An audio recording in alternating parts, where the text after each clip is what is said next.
जगन्नाथसुताय च सविताय सपुत्राय सकलोत्राय ते नमः।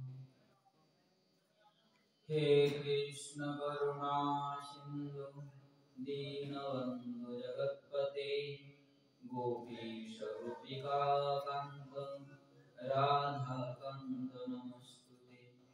तप्त कांचन गौरांगी राधे वृंदावनेश्वरी वृषभानुसुते देवी तं नमामि हरिप्रिये। यं प्रव्रजन्तमनुपेतमपेतकृतं दैवायनविरहकातरया जुहाव पुत्रेति तन्मयतया सर्वविनेदु संसर्गभूतहृदयं मुनिमानतस्मै। नारायणं नमस्कृत्य नरं चैव नरोत्तमं देवीं सरस्वतीं व्यासं ततो जयमुदीरये। उर्वरिग्वरूपधारिणटवरवेषिणं गोधूलिधूसरतनूशिखिपुच्छधारिणं कटितटे वनमालवेष्टितं धनञ्जयपण्डितेन कृष्णभक्तिप्रदाय। जय रूप सनातन भट्ट रघुनाथ श्रीजीवगोपाल भट्ट दास रघुनाथ एछाय गोसाई करि चरण वंदन जावे विघ्ननाश इष्टपुर वाञ्छाकल्पतरुभ्यश्च कृपा सिन्धुभ्येव च पतितानां पावनेभ्यो वैष्णवेभ्यो नमो नमः। दुर्गमे पतिमेन्द्रस्य स्खलत्पादगतिर्मुहुः सकृपालश्रीदानेन सन्तसन्तवरङ्गर भक्तगोष्ठीसहिते गौराङ्ग जय जय सुनीले चैतन्यकथा भक्तिलभ्यः सुनीले नित्यानंद कथा भक्तिलभ्यः।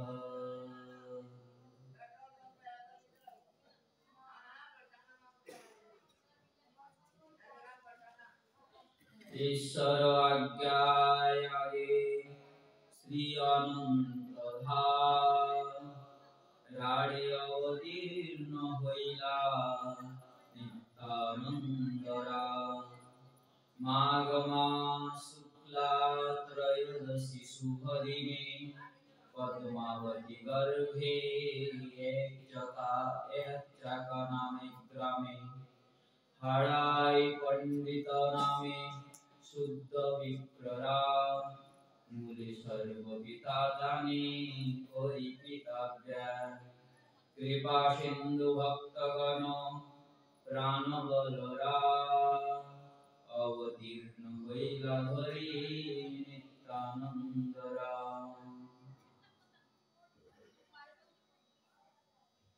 करुणावन्मालाय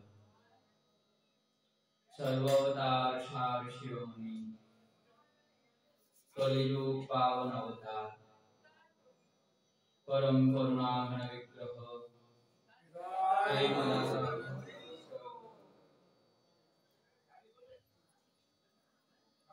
श्रीमनित्यानंद प्रभु श्री कृष्ण चैतन्य महाप्रभु श्री श्री राधा विनोदी लाल समस्त भक्तवृंद मातृवृंद श्री गुरु महाराज जी अशीष कृपा अनुकंपा आमरा आजकेर जे तिथि भुवन पावन तिथि जे तिथिते प्रेमदाता शिरोमणि শ্রীমান মহাপ্রভুর অভিন্ন বিগ্রহ শ্রী শ্রী নিত্যানন্দ প্রভু আবির্ভূত হয়েছে। এই তিথি উপলক্ষে গত 9 দিন ধরে আমরা প্রেমদাতা শিরোমণি শ্রী শ্রী নিত্যানন্দ প্রভুর মহিমা শ্রবণ করে আসছি। অলৌকিক মহিমা এই নিত্যানন্দ প্রভু, তার সামর্থ্য আছে এই মহিমা বর্ণন করে। আছে কারোর সামর্থ্য? সাক্ষাৎ ব্যাসাবতার শ্রী শ্রী বৃন্দাবন ঠাকুর পর্যন্ত বললেন, অতি গূঢ় নিত্যানন্দ এই অবতারী। এই অবতারী নিত্যানন্দ প্রভু হলেন অতি অতীব গূঢ়। দেখুন, নিত্যানন্দ প্রভুর একাধারে ভগবত তত্ত্ব, একাধারে ভক্ত তত্ত্ব, একাধারে প্রেম দাতৃত্ব। আমরা এই গত কয়েকদিন ধরে নিত্যানন্দ প্রভুর এই গুণগুলি দর্শন করে আসছি। যেদিন আমরা শ্রী শ্রী নিত্যানন্দ মহিমা বর্ণন শ্রবণ করার জন্য উপনীত হয়েছি, সেই দিনই বলেছিলাম যে গৌর পূর্ণিমা থেকেও শ্রেষ্ঠ হলো এই নিত্যানন্দ ত্রয়োদশী। কিসে শ্রেষ্ঠ? বলে মহিমাই শ্রেষ্ঠ। ভগবত তত্ত্বে বলছি না, শ্রীকৃষ্ণই তো শ্রীমান মহাপ্রভু। এতে চাংশ কালাংশ কৃষ্ণস্তু ভগবান স্বয়ং। তাও কেন শ্রীমান মহাপ্রভুকে অবতারের সীমা বলছে? কেন শ্রীকৃষ্ণ থেকে শ্রীমান মহাপ্রভুকে মহিমা শ্রেষ্ঠ বলছে? একই কৃষ্ণ শ্রীমান মহাপ্রভু স্বরূপে আগমন করতেন, তখন শ্রেষ্ঠ হয়ে গেলেন কি করে? বিশেষ প্রেম দাতৃত্ব গুণে। শ্রীকৃষ্ণ কাউকে প্রেম প্রদান করেন নাই, প্রেমকে লুকিয়ে রেখেছেন। হ্যাঁ, শাস্ত্র প্রদান, শাস্ত্র বলছেন যে শ্রীকৃষ্ণের থেকে সবাই প্রেমকে প্রাপ্ত করেছে, একমাত্র স্বয়ং ভগবান শ্রীকৃষ্ণই ব্রজের প্রেম প্রদান করতে পারেন। শ্রী শ্রী লঘু ভাগবতামৃতে বলছেন, সন্তু অবতারা বহবো পুষ্করা নাভিশ্য সর্বতো ভদ্রা কৃষ্ণার অন্নকো বা লতাস্যপি প্রেমদো ভবতি। লঘু ভাগবতামৃতে বলছেন, সন্তু অবতার বহব পুষ্কর নাভিশ্য সর্বতো ভদ্রা। সর্বতো ভদ্রা পুষ্কর নাভিশ্য বহব অবতার সন্তু। পুষ্কর নাভি বলে নাভি, নাভি যার কমলের মতো, যার নাম গুণ শ্রবণ করলে মঙ্গল হয়, সেই শ্রীকৃষ্ণের বহু অবতার আছে। তাই বহব অবতারা সন্তু, কিন্তু সে সমস্ত অবতার ব্রজ প্রেম দিতে পারেন না। দিতে পারেন? বলে দিতে পারেন না। কৃষ্ণাদ অন্ন কোবা, এখানে বলছে কৃষ্ণাদ অন্ন কোবা। এত অবতার থাকা সত্ত্বেও কৃষ্ণ ছাড়া আর কেউ কি ব্রজের লতা পাতাকেও পর্যন্ত প্রেম দিতে পারে। কিন্তু শ্রীকৃষ্ণ এই প্রেম একমাত্র ব্রজমণ্ডলে দিয়েছেন, ওই মথুরায় তো দেন নাই। মথুরা থেকে একজনকে পাঠিয়েছিলেন, আমরা জানি, আমরা চিনি, কে? উদ্ধব। এই উদ্ধবকে পাঠিয়েছিলেন। এই ব্রজ প্রেম কার কৃপায় পেয়েছেন? বলে ব্রজ গোপীদের কৃপা। শ্রীকৃষ্ণ হতাশ হয়ে গেছে ব্রজের বিরহে, গোপীদের বিরহে, নন্দ বাবা মা যশোদার বিরহে, পিতৃবর্গ মাতৃবর্গের বিরহে। যখনই আমাদের কোনো দুঃখ হয়, সেই দুঃখটা আমরা যদি আদান প্রদান করি, দুঃখের কথা কারোর কাছে বলি, তখন আমাদের দুঃখটা কম হয়। শ্রীকৃষ্ণ যে কার কাছে নিজের দুঃখের কথা বলবে এমন কেউ ছিল না মথুরায়। বুঝবে কে? সবাই পাগল বলবে। পাগল বলবে না? নিজের স্ত্রীর জন্য কাঁদলে তাও মানুষের প্রশংসা। গোপীদের জন্য যদি ক্রন্দন করে, কৃষ্ণের জন্য হাসবে না?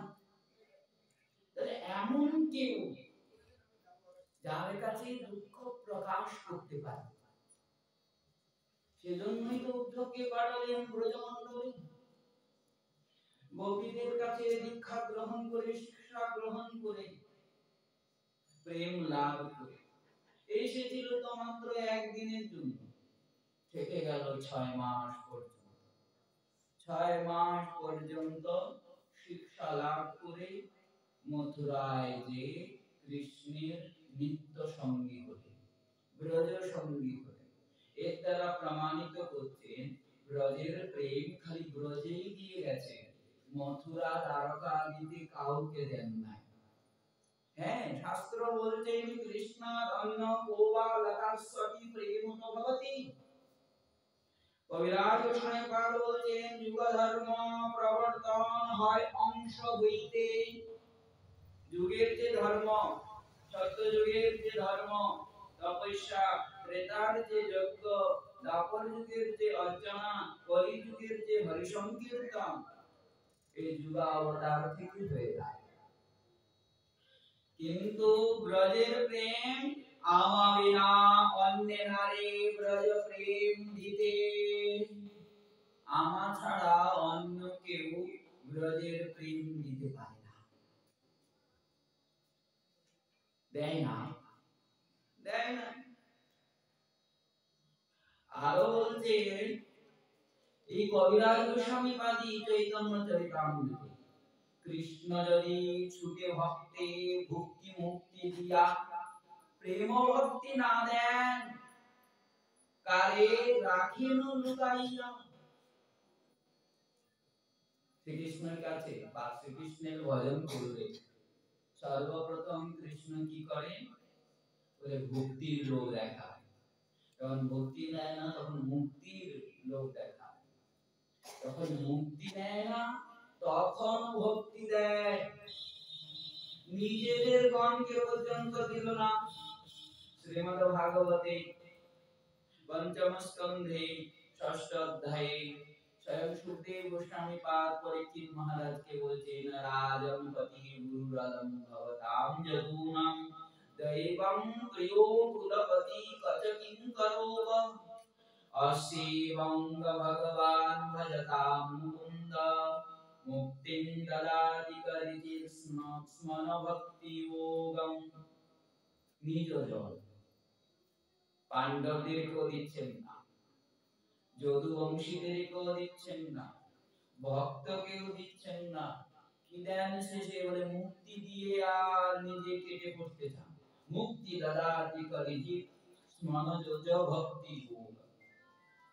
কিন্তু শ্রীমান মহাপ্রভু বলে হেন প্রেম চৈতন্য দিল যথা তথা, জগায় মাধাই পর্যন্ত অন্যের কথা।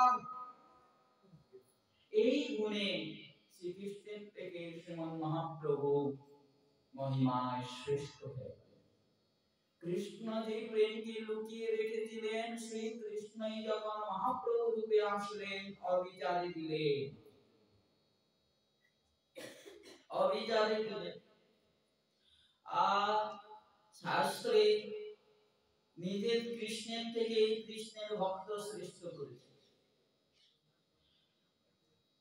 মহাপ্রভু এসেছেন কৃষ্ণ ভক্ত হয়ে, আর নিত্যানন্দ প্রভু এসেছেন মহাপ্রভুর ভক্ত হয়ে। এই গুণেও শ্রীকৃষ্ণের থেকে মহিমায় মহাপ্রভু শ্রেষ্ঠ হলেন, আর মহাপ্রভু থেকে নিত্যানন্দ প্রভু শ্রেষ্ঠ মহিমায় হলেন। ভক্তি ব্যাসাবতার বৃন্দাবন ঠাকুর লিখছেন, আমার ভক্তের পূজা আমার হইতে বড়, সেই প্রভু বেদে ভাগবতে কইল দঢ়। আমার থেকে আমার প্রিয় ভক্ত হলো শ্রেষ্ঠ, ভক্তের পূজা হলো শ্রেষ্ঠ। সিদ্ধির ভবতি বা নেতি সংশয় অচ্যুতো সেবিনা, নিসংশয়স্তু তদ ভক্ত পরিচর্যারতাত্মনাম। এই গুণেও শ্রীমন মহাপ্রভু থেকে নিত্যানন্দ প্রভু শ্রেষ্ঠ।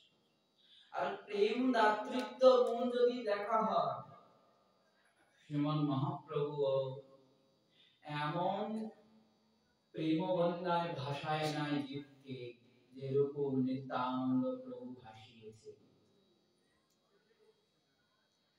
মহাপ্রভু বিচার করেছেন, কিন্তু নিত্যানন্দ প্রভু বিচার করেন না। মহাপ্রভু মর্যাদা রক্ষা করার জন্য প্রেম দিয়েও হরণ করে নিয়েছেন, ক্ষমা করেন না। আমাদের চোখেই ভাসছে, কি ছোট হরিদাস কি এমন অপরাধ করেছিল বলুন দেখি। ছোট হরিদাস এমন কি অপরাধ করেছিলেন?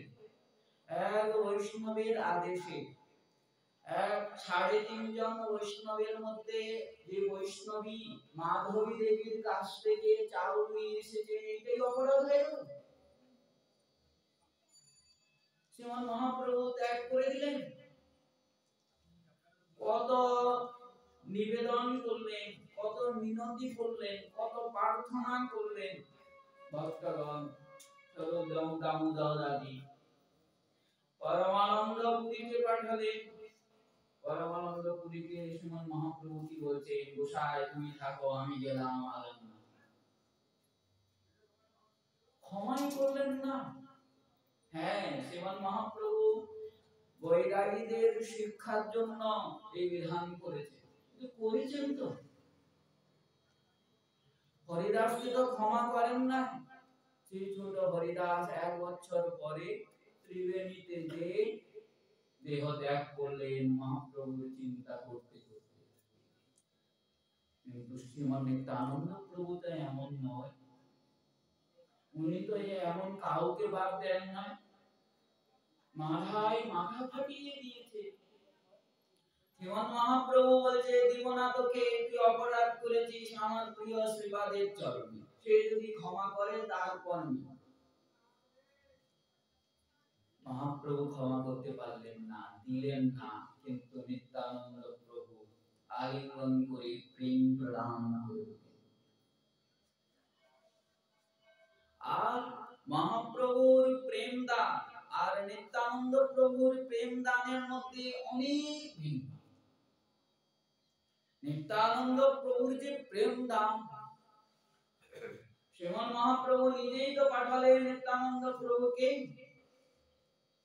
ব্যাসাবতার বৃন্দাবন ঠাকুর বলছেন, একদিন শ্রী গৌর সুন্দর নরহরি নিভৃতে বসিলা নিত্যানন্দের সঙ্গে করি। একান্তে বসে নিত্যানন্দ প্রভুকে শ্রীমন মহাপ্রভু বুঝাচ্ছেন, প্রভু বলে, শুনো নিত্যানন্দ মহামতি, সত্তরে চলো তুমি নবদ্বীপ প্রতি, শীঘ্র যাও নবদ্বীপে। প্রতিজ্ঞা করিয়াছি আপনার মুখে, আমি প্রতিজ্ঞা করেছি নিজের মুখে, মূর্খ নিজ দরিদ্র ভাসাবো প্রেম সুখে, কিন্তু আমি পারলাম না।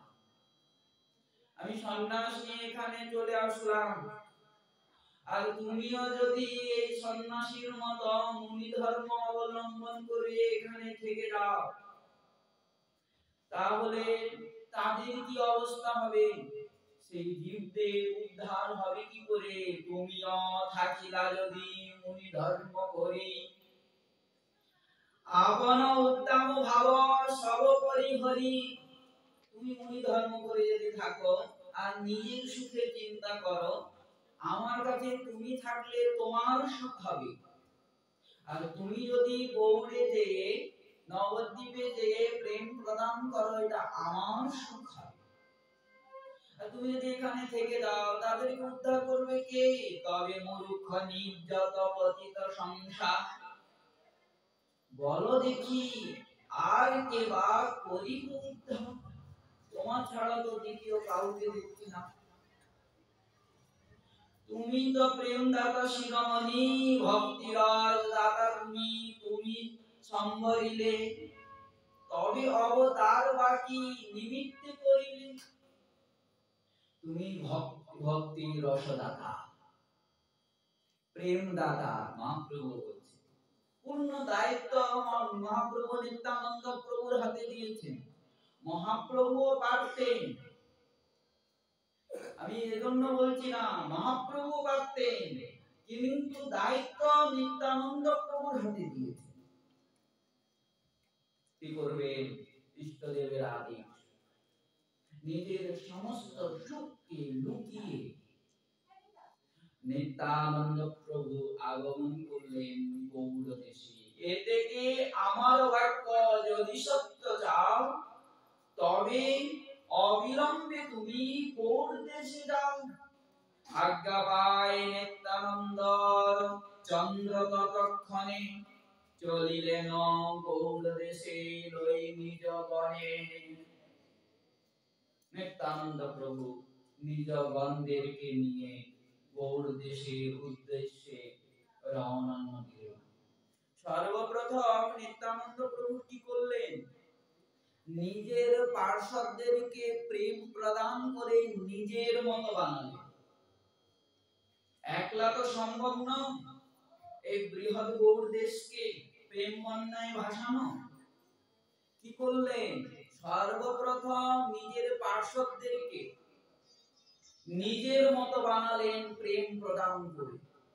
একদিন দুদিন নয়, রাঘব পণ্ডিতের গৃহে 3 মাস অবস্থান করে, রাঘব পণ্ডিতের গৃহে নীলাচল থেকে আগমন করে 3 মাস ছিলেন। শুরু করলেন ওই নীলাচলের পথের থেকে প্রেম প্রদান করা। ওনার সঙ্গীকে ব্যাসাবতার বৃন্দাবন ঠাকুর 2-4 জনের নাম দিচ্ছেন। রামদাস, গদাধর দাস মহাশয়, রঘুনাথ বদ্ধ ওঝা, ভক্তি রসময়, কৃষ্ণদাস পণ্ডিত, পরমেশ্বর দাস, পুরন্দর পণ্ডিতের পরম উল্লাস, আরো অনেক নাম পার্শ্বদ। সবাইকে নিয়ে নিত্যানন্দ স্বরূপের যত আত্মগণ নিত্যানন্দ সঙ্গে সবে করিলাগমন। পথে আসতে আসতে নিত্যানন্দ প্রভু তাদেরকে প্রেম প্রদান করছেন, প্রেমে মত্ত করে তুলছেন। তাই সর্ব পারিষদ আগে কইলা প্রেমময়। সর্বপ্রথম নিজের পার্শ্বদেরকে প্রেম দিয়ে প্রেমময় বানালেন। দেখুন প্রেমের কি প্রকার প্রতাপ। নিত্যানন্দ প্রভু পার্শ্বদের উপরে প্রেম ঢালছেন, অস্থির হয়ে যাচ্ছে। অস্থির হয়ে করছেন কি? সবার হইল আত্মবিস্মৃতি অত্যন্ত, নিজেকে ভুলে গেল। আবার অত্যন্ত শব্দ লাগাচ্ছে, একবারে নিজেকে ভুলে গেলেন যে আমি যে কি, খালি একটাই স্বরূপ মনে আছে যে আমি হলাম গৌর দাস, আমি নিত্যানন্দ দাস। আমার সমস্ত ইন্দ্রিয়ময় নিত্যানন্দ প্রেম এবং গৌর প্রেমে ভরে আছে। কাল দেহে কত ভাব নাহি তার অন্ত। ব্যাসাবতার বৃন্দাবন ঠাকুর লিখতেন, কাল দেহে কত প্রেম, এই পরিমাণ করা যাবে না। প্রথমেই রামদাস তাকে যখন প্রেম প্রদান করলেন, সে উন্মত্তের মতো কি করতে লাগলো, বলে প্রথমেই বৈষ্ণব অগ্রগণ্য রামদাস তাম দেহে হইলেন গোপাল প্রকাশ। গোপীদের যেরকম তাদের হৃদয়ে কৃষ্ণের প্রকাশ হয়েছিল, সেরকমই রামদাসের হৃদয়ে কি প্রকাশ হলো, বলে গোপাল। হৃদয়ে যখন গোপাল প্রকটিত হলো পূর্ণ রূপে, উন্মত্ত হয়ে মধ্যপদে রামদাস ত্রিভঙ্গ হয়ে দাঁড়িয়ে আছিলা প্রহর 3 বাহ্য কাশরিয়া 3 প্রহর 9 ঘন্টা। একই রকম দাঁড়িয়ে দেখুন দেখি, 9 ঘন্টা, 1 ঘন্টায় একই রকম এক জায়গায় দাঁড়ানো সম্ভব? 1 ঘন্টা, 9 ঘন্টা, 1 ঘন্টা কেউ দাঁড়াতে পারবে? নিত্যানন্দ প্রভু সেই রামদাসের উপরে এমন প্রেম ঢাললেন, রামদাস ত্রিভঙ্গ হয়ে যে দাঁড়িয়ে আছে, তো আছেই 3 প্রহর পর্যন্ত কোনো হুঁশ নাই। গোপাল ভাবে মগ্ন হয়ে, ওই গোপীদের যে দশা, রামদাসেরও তাই দশা। এখন বলছেন গদাধর দাসের কথা, হইলা রাখি রাধিকা ভাব গদাধর দাসে। গদাধর দাস সে রাধিকা ভাবে আবিষ্ট হয়ে কি বলছেন, দধিকে কিনিবে বলি অট্ট অট্ট হাসে। দধি বিক্রি করছে, হাতে কিছুই নাই, দধির ভাণ্ড নাই, আর এমনি ভাণ্ড নাই। প্রেমে মনে হচ্ছে যে আমি রাধারানীর ভাবি বিভোর হয়ে গেলাম, আমার কোলে কলসি আছে, কে নিবে গো, কে নিবে? দধি আসো, প্রেম দধি দিব, এই বলে দাঁড়িয়ে। আর রঘুনাথ বদ্যের কথা বলছেন, রঘুনাথ বদ্য উপাধ্যায় মহামতি হইলেন মূর্তিমতি, যেহেন রেবতীর ভাব। এইভাবে সমস্ত পার্শ্বদগণ নিজ নিজ ভাবে প্রতিষ্ঠিত হতে লাগে। এই প্রকার কীর্তন করতে করতে আনন্দে বিভোর হতে হতে কি বিচিত্র, আসবেন ওনারা পানিহাটে, সেই রাঘব পণ্ডিতের গৃহে রাস্তা বলে যাচ্ছে। কীর্তন করতে করতে প্রেমে মুগ্ধ হয়ে 3, 4, 10 মাইল আগিয়ে যায়। যখন বাহ্য দশা আসে, কাউকে জিজ্ঞাসা করে, বলে হায় হায় আপনারা তো অনেক আগিয়ে এসেছেন, পিছনে যেতে হবে। যখন আবার ভাবে বিভোর হয়ে কীর্তন করতে করতে আসেন, আবার 10-15 মাইল পিছিয়ে যান। যখন জিজ্ঞাসা করেন আপনারা কি করেছেন, আপনারা তো রাস্তা ছেড়ে চলে এসেছেন, আবার আগিয়ে যান। এইভাবে কখনো বাঁ দিকে ঢুকে যান, তো কোনো সময় ডান দিকে, করতে করতে ভগবত ইচ্ছায় উপনীত হলেন রাঘব পণ্ডিতের গৃহে। হেনমতে নিত্যানন্দ শ্রী অনন্ত ধাম আইলেন গঙ্গা তীরে পানিহাটি গ্রাম। রাঘব পণ্ডিত গৃহে সর্বাগ্রে আসিয়া, পানিহাটি গ্রামে রাঘব পণ্ডিতের গৃহ। এনার গৃহে আসলো, রাঘব পণ্ডিতের আনন্দের সীমা নাই। সেখানে থাকলেন। সেখানে থেকে একদিন নিত্যানন্দ প্রভু নৃত্য করার মনে হচ্ছে, আনন্দে নিজানন্দে নৃত্য করবে নিত্যানন্দ। কে কীর্তন করবেন? নিত্যানন্দ প্রভুরই পার্ষদ, বৃন্দাবনের প্রধান কীর্তনিয়া সুকৃতি মাধব ঘোষ কীর্তনে তৎপর। তেন কীর্তনিয়া নাহি পৃথিবী ভিতর। বলছেন মাধব ঘোষ কীর্তনিয়া শ্রেষ্ঠ, এই মাধব ঘোষের মতো শ্রেষ্ঠ কীর্তনিয়া পৃথিবীর মধ্যে নাই। যাহারে কহেন বৃন্দাবনের গায়ন, নিত্যানন্দ স্বরূপের মহাপ্রিয়তম। বৃন্দাবনের সুকণ্ঠ গায়ক সেই মাধব ঘোষ।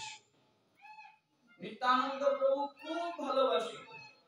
ওরা তিন ভাই, মাধব, গোবিন্দ, বাসুদেব, তিন ভাই। তিনজনই শ্রেষ্ঠ শ্রেষ্ঠ কীর্তনিয়া।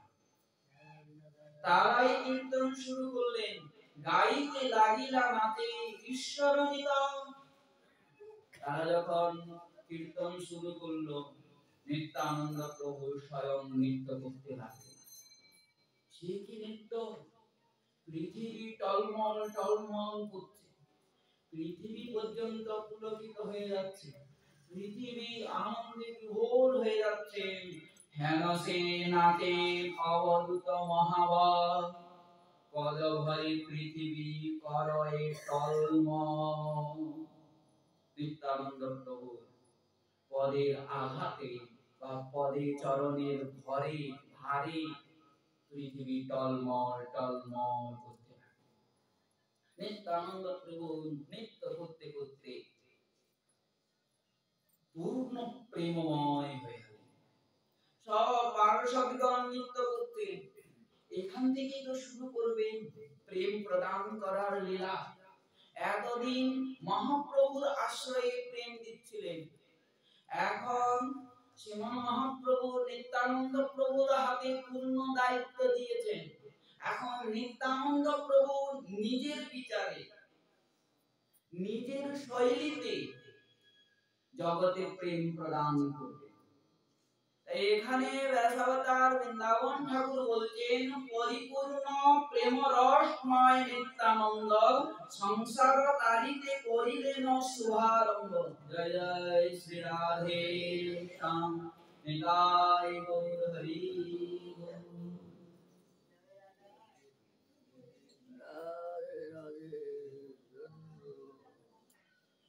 ধন্য এই তীর্থস্থলী, যেখান থেকে নিত্যানন্দ প্রভু প্রেম প্রদান করার আরম্ভ করেছিলেন।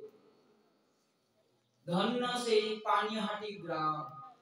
এমন তীর্থ হয় না যেই তীর্থের থেকে প্রেমদাতা শিরোমণি নিত্যানন্দ প্রভু প্রেম প্রদান করা শুরু করেছে।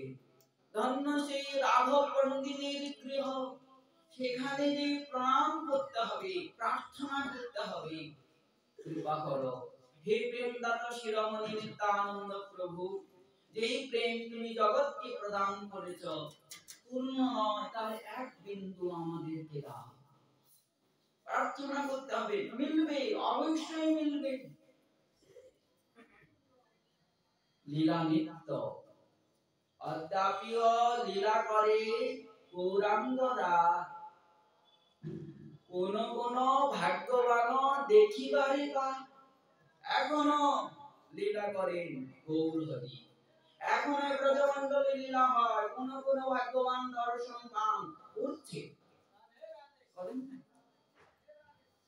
সিদ্ধ জগদীশ বাবা গৌরাঙ্গদাস বাবাকে বলছেন, দেখ দেখ মধুরী লগনে কত নৃত্য করতে করতে সখাদের সঙ্গে, গোমাতাদের সঙ্গে প্রাণনাথ আগমন করছেন নন্দগ্রামে। উনি দেখছেন বলেই তো বলছেন। আমরা যে শ্রবণ করলাম যে নন্দগ্রামের বাবাজি মহারাজের কথা, সেই বৈষ্ণব উনি লীলা দর্শন করতেন বলেই তো অনুসন্ধান দিলেন। আর লীলা হচ্ছে বলেই তো উনি সাক্ষাৎ এসে গোমাতাদেরকে দর্শন করলেন, সখাদেরকে দর্শন করলেন, কৃষ্ণকে দর্শন করলেন। অনুভব করতে হবে, ভিতর থেকে মানতে হবে, বিশ্বাস করতে হবে। আর যতক্ষণ পর্যন্ত আমাদের বিশ্বাস উৎপন্ন না হচ্ছে ততক্ষণ পর্যন্ত ওই লীলা দর্শন হবে না। বিশ্বাস, আমাদের বিশ্বাসটা এখন কিরকম হয়ে গেছে বলে এটা হলো জব। বাড়িতে যা দেখে এসেছি এখানেও তাই দেখছি, আলাদা তো কিছু নয়। এর মধ্যে বিশ্বাস করাও বড় কঠিন। কঠিন বলে ওই জন্যই তো তপস্যা, ওই জন্যই তো বলেছেন তপস্যা। কঠিন বলেই তো বিশ্বাস করতে হবে। কঠিনটাকে যখন অতিক্রম হবে, যখন বিশ্বাস উৎপন্ন হবে, তখন তো লীলা শক্তি কৃপা করবেন, লীলা দর্শন করাবে। তার আগে তো করাবে না। এখনো যদি কেউ সে পানিহাটি গ্রামে যে আকুল হয়ে ক্রন্দন করে, সপার্শ্বদে নিত্যানন্দ প্রভু দর্শন দিবেন দিবেন, এতে কোনো সন্দেহ নাই। পরিপূর্ণ প্রেম রসময় নিত্যানন্দ সংসার তারিতে করিলেন শুভারম্ভ। যতেক আছয়ে প্রেম ভক্তি বিকাশ, শ্রব প্রকাশিয়া নিত্য করেন অবাক। শাস্ত্রে যত প্রেম ভক্তির বিকার বর্ণন করেছেন, নিত্যানন্দ প্রভু সে সমস্ত নিজের দেহে প্রকাশ করে নৃত্য করতেন। কতক্ষণে বসিলেন খট্টার উপর, নৃত্য করতে করতে নিত্যানন্দ প্রভু ভাবে আরূঢ় হয়ে খট্টার উপরে বসে ভক্তগণকে আদেশ দিচ্ছেন, আমার অভিষেক করো। অনুষ্ঠানের আগে যেরকম বিগ্রহ স্থাপনের আগে আমরা কি করি, শ্রী বিগ্রহের অভিষেক আদি করি, যেরকম করেছেন খেতুরিতে শ্রীনিবাস আচার্য প্রভু, সেরকমই আজ নিত্যানন্দ প্রভু লীলা করছেন। নিত্যানন্দ প্রভু বলছেন, আমি প্রেম দান লীলা শুরু করব, আমাকে অভিষিক্ত করো, অভিষেক করো। ভক্তদের প্রতি যখন আদেশ হলো, ভক্তরা মাটির ঘট নিয়ে, পিতলের ঘট, রূপার ঘট নিয়ে আর গঙ্গার দিকে ছুটল। গঙ্গার জল ভরে ভরে এনে রাঘব পণ্ডিত আদি পারিষদগণে অভিষেক করিতে লাগিলা। সেই ক্ষণে সহস্র সহস্র ঘট আনি গঙ্গা জল নানা গন্ধে সুবাসিত করিয়া সকল সন্তোষে সবাই দেন শ্রী মস্তক উপরে। নিত্যানন্দ প্রভুর মস্তকে ঘট ঘট সহস্র সহস্র ঘট জল ঢালছে। যে দিক দিয়ে পাচ্ছে, কেউ পিছন দিকে, তো কেউ পাশ দিয়ে, বাঁ দিকে, কেউ তো ডান দিকে, সুহাসিত জল নিত্যানন্দ প্রভুর মস্তকে ঢালতে লাগলো। মহাগম্ভীর নিত্যানন্দ প্রভু বসে আছেন, সন্তোষে সবাই দেন শ্রী মস্তক উপরে। চতুর্দিকে সবাই বলেন হরি হরি, সবাই হরিধ্বনি দিচ্ছে। এই লীলা দর্শন অভিষেক হয়ে গেল। নতুন বস্ত্র আনা হলো, নতুন বস্ত্র এনে নিত্যানন্দ প্রভুকে পরানো হলো।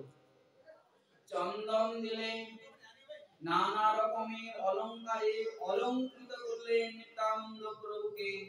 নিত্যানন্দ প্রভু বলতেন, আমি কদম্ব ফুলের মালা পরতে চাই, আমার অতি প্রিয় কদম ফুলের মালা আমাকে দাও। রাঘব পণ্ডিত বলতেন, প্রভু এখন তো কদম ফুলের সময় নয়। করজোড় করিয়া রাঘবানন্দ কহে, কদম্ব পুষ্পের যোগ এই সময়ে নহে। নিত্যানন্দ প্রভু হাসলেন, হেসে আর বলছেন, প্রভু বলে বাড়ি গিয়া চাহ ভালো মতে, তোমার বাগানে যে ভালো করে দেখো, কোথাও না কোথাও কদম ফুল পাবে।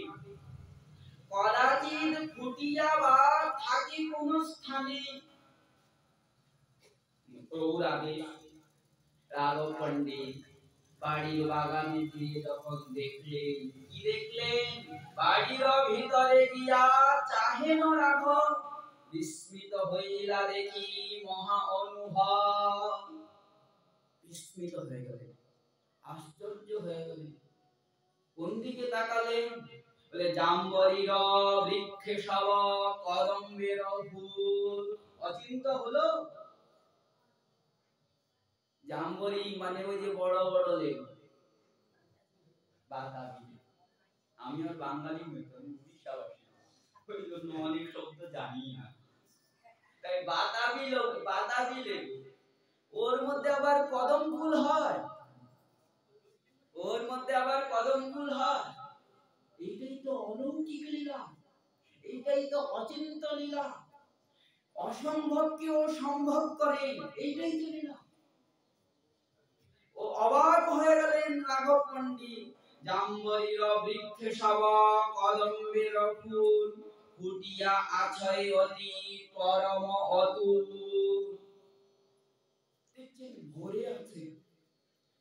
আর এই জগতের আমরা যে কদম ফুল দেখি সেরকম নয়। বর্ণন করছেন ব্যাসাবতার বৃন্দাবন ঠাকুর, কি অপূর্ব বর্ণ সেই কদম ফুলের, কি অপূর্ব বর্ণ, কত সুন্দর দেখতে, আর গন্ধ কি অলৌকিক, কি অপূর্ব গন্ধ। সে পুষ্প দেখিলে ক্ষয় যায় সর্ববন্ধ। সেই পুষ্পের দর্শন হলে এই সংসারের যত বন্ধন ছিন্ন হয়ে যায়, চিরকালের জন্য নিত্যানন্দ প্রভুর চরণে বন্দী হয়ে যায়। এমন সেই পুষ্প মহানন্দে রাঘব পণ্ডিত সেই পুষ্প চয়ন করে নিয়ে আসেন, নিজের হাতে সুন্দর মালা গেঁথে নিত্যানন্দ প্রভুকে পরাবেন। কি প্রসন্ন নিত্যানন্দ প্রভু, আনন্দে বিভোর হয়ে বলে আমাদের নিত্য কীর্তন দর্শন করার জন্য শ্রীমান মহাপ্রভু স্বয়ং আগমন করেছেন সপার্শ্বদে। আমি অনুভব করছি ওই মহাপ্রভুর মালার গন্ধ আমি অনুভব করছি।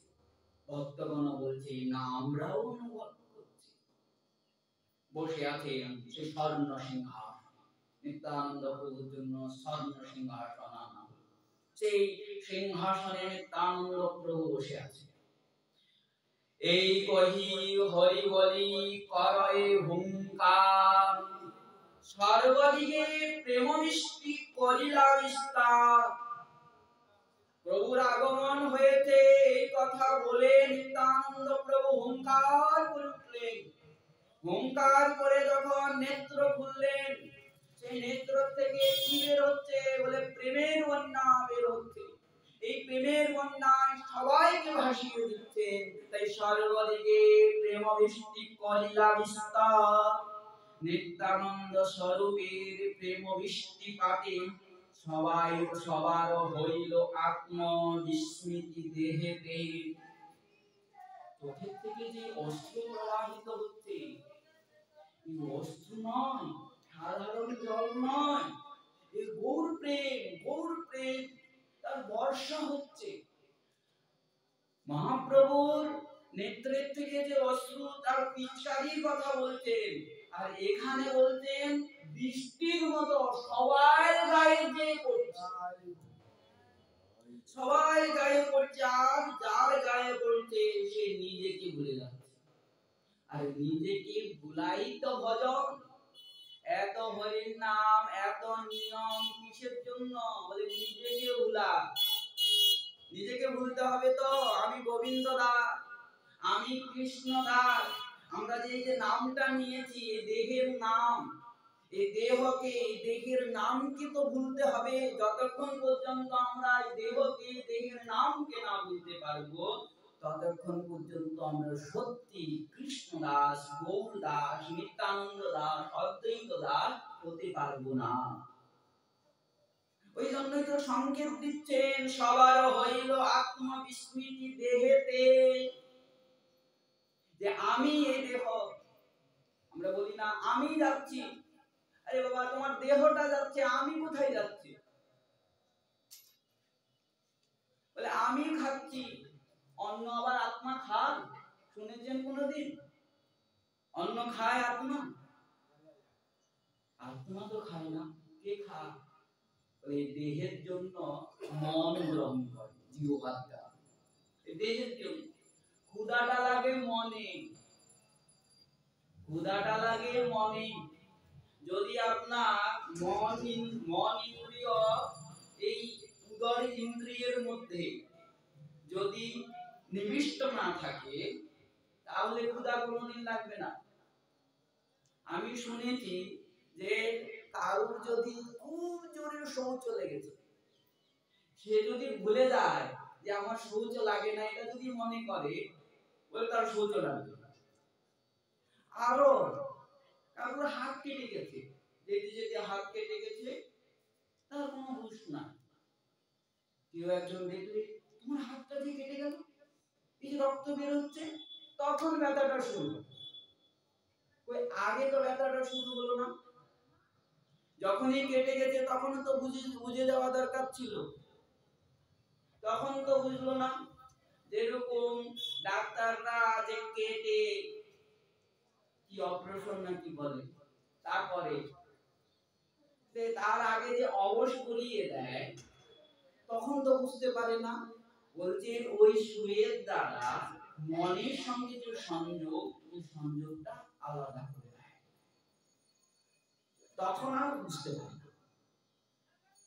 তাহলে আমরা যে দেহকে আমি খাবো, আমি যাচ্ছি, এই আমিত্ব যতক্ষণ পর্যন্ত না যাবে, অহং মমত্ব যতক্ষণ পর্যন্ত না যাবে, ততক্ষণ পর্যন্ত তো তাকে পাওয়া যাবে না। নিত্যানন্দ প্রভু অশ্রু জলের দ্বারা সেই পার্শ্বদের কি দশা হলো? বলে আমিত্ব মমত্ব ভুলে গেলেন, আত্মবিস্মৃতি দেহে হয়ে চলে গেল। তাই সবার হইল আত্মবিস্মৃতি দেহেতে। শুনো শুনো আরে ভাই, নিত্যানন্দ শক্তি। ব্যাসাবতার বৃন্দাবন ঠাকুর বলছেন, শুনবে নিত্যানন্দের শক্তি কি? শুনো, মন দিয়ে শুনো, কান লাগিয়ে শুনো। এই নিত্যানন্দ শক্তি যে রূপে দিলেন সর্ব জগতের ভক্তি, যে ভক্তি গোপীগণে কহে ভগবতী, নিত্যানন্দ হইতে তাহা পাইল জগতে।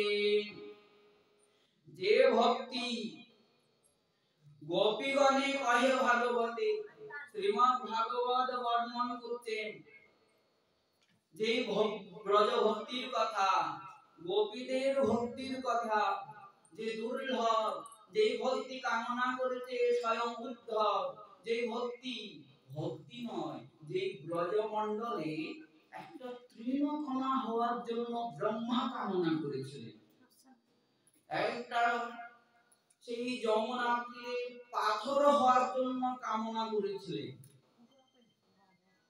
সেই ভক্তি অবিচারে নিত্যানন্দ প্রভু জগজনে দিয়েছে। নিত্যানন্দ হইতে তাহা পাইল জগতে। নিত্যানন্দ প্রভু সেই সিংহাসনে বসে আছেন। নিত্যানন্দ বসিয়া আছেন সিংহাসনে, সম্মুখে করে নিত্য পারিষদ গণে।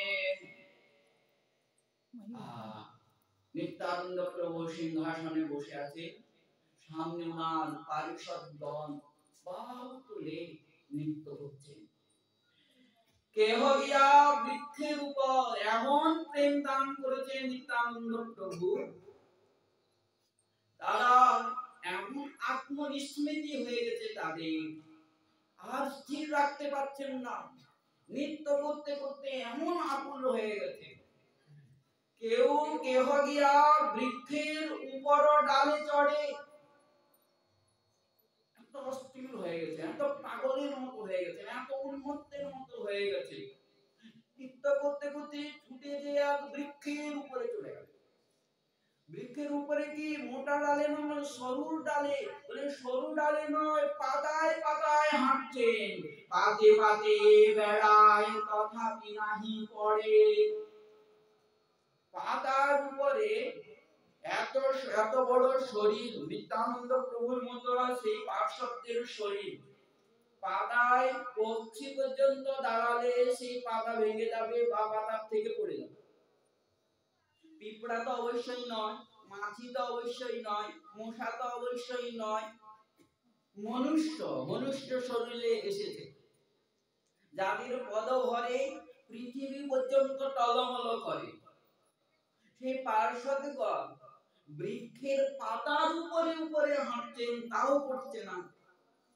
কার প্রভাবে? ব্যাসাবতার বৃন্দাবন ঠাকুর বলছেন, কেহ কেহ প্রেম সুখে হুঙ্কার করিয়া, কেহ বা হুঙ্কার করে বৃক্ষ মূল ধরি, হুঙ্কার করছে। আর কেউ সেই বৃক্ষের মূল ধরে আর টান মারছে। উপাড়িয়া ফেলে বৃক্ষ বলি হরি হরি, বৃক্ষকে ধরে এমন ভাবে টান দিচ্ছেন, সে বিশাল বিশাল বৃক্ষ। ছোট বৃক্ষ হয়, চারা হয়, তাহলে হয়। বড় বড় বৃক্ষের মূল শক্তিটা পাচ্ছে কোথায়? কেহ বা গুড়াক বনে যায় রড দিয়া, হুঙ্কার করতে করতে সুপারির বনে ঢুকে গেল। গুড়াক মানে সুপারি, সুপারির বনের ভিতরে ঢুকে গেল। একটা গাছ নয়, একসঙ্গে 4টা 5টা গাছ, গাছ 5-7 গুয়া একত্র করিয়া 4টা 5টা একসঙ্গে ধরে হেনসে দেহেতে জন্মিয়াছে গাছ, হেনসে দেহেতে জন্মিয়াছে প্রেমবল, তৃণপায় উপাড়িয়া ফেলায় সকল। গাছ যেরকম উঠানো হয়, গাছ উঠাতে শক্তি লাগে? কোনো শক্তি লাগে না। সেরকমই প্রেমে মত্ত হয়ে নিত্যানন্দ প্রভুর পার্শ্বদ একসঙ্গে 4টা 5টা সুপারি গাছ, সুপারি গাছ খুব শক্ত হয়, সেই সুপারি গাছ তৃণের মতো উঠিয়া ফেলে, তৃণপায় উপাড়িয়া ফেলায় সকল। সামর্থ্য, শক্তিটা পাচ্ছেন কোথায়? কিসের শক্তি? এটা অনুভব করতে হবে। এই শক্তি হলো প্রেমের শক্তি। তাদের হৃদয়ে স্বয়ং গৌর বাস করছে, তাদের হৃদয়ে সাক্ষাৎ নিত্যানন্দ বাস করছেন। যে নিত্যানন্দের অংশের অংশের অংশের সেই শিরের উপরে সরষার মতো এই পৃথিবী অবস্থান করে। তাদের কাছে 5টা 6টা সুপারি গাছ কি কথা, সেই বৃক্ষ কি কথা, পাতায় চলার কি কথা। নিত্যানন্দ প্রভুর শরীরে যেরকম প্রেমের সমস্ত স্বরূপ প্রকট হয়েছিল, সেরকমই সমস্ত পার্শ্বদের শরীরে সেই সমস্ত স্বরূপ প্রকট হতে লাগলো।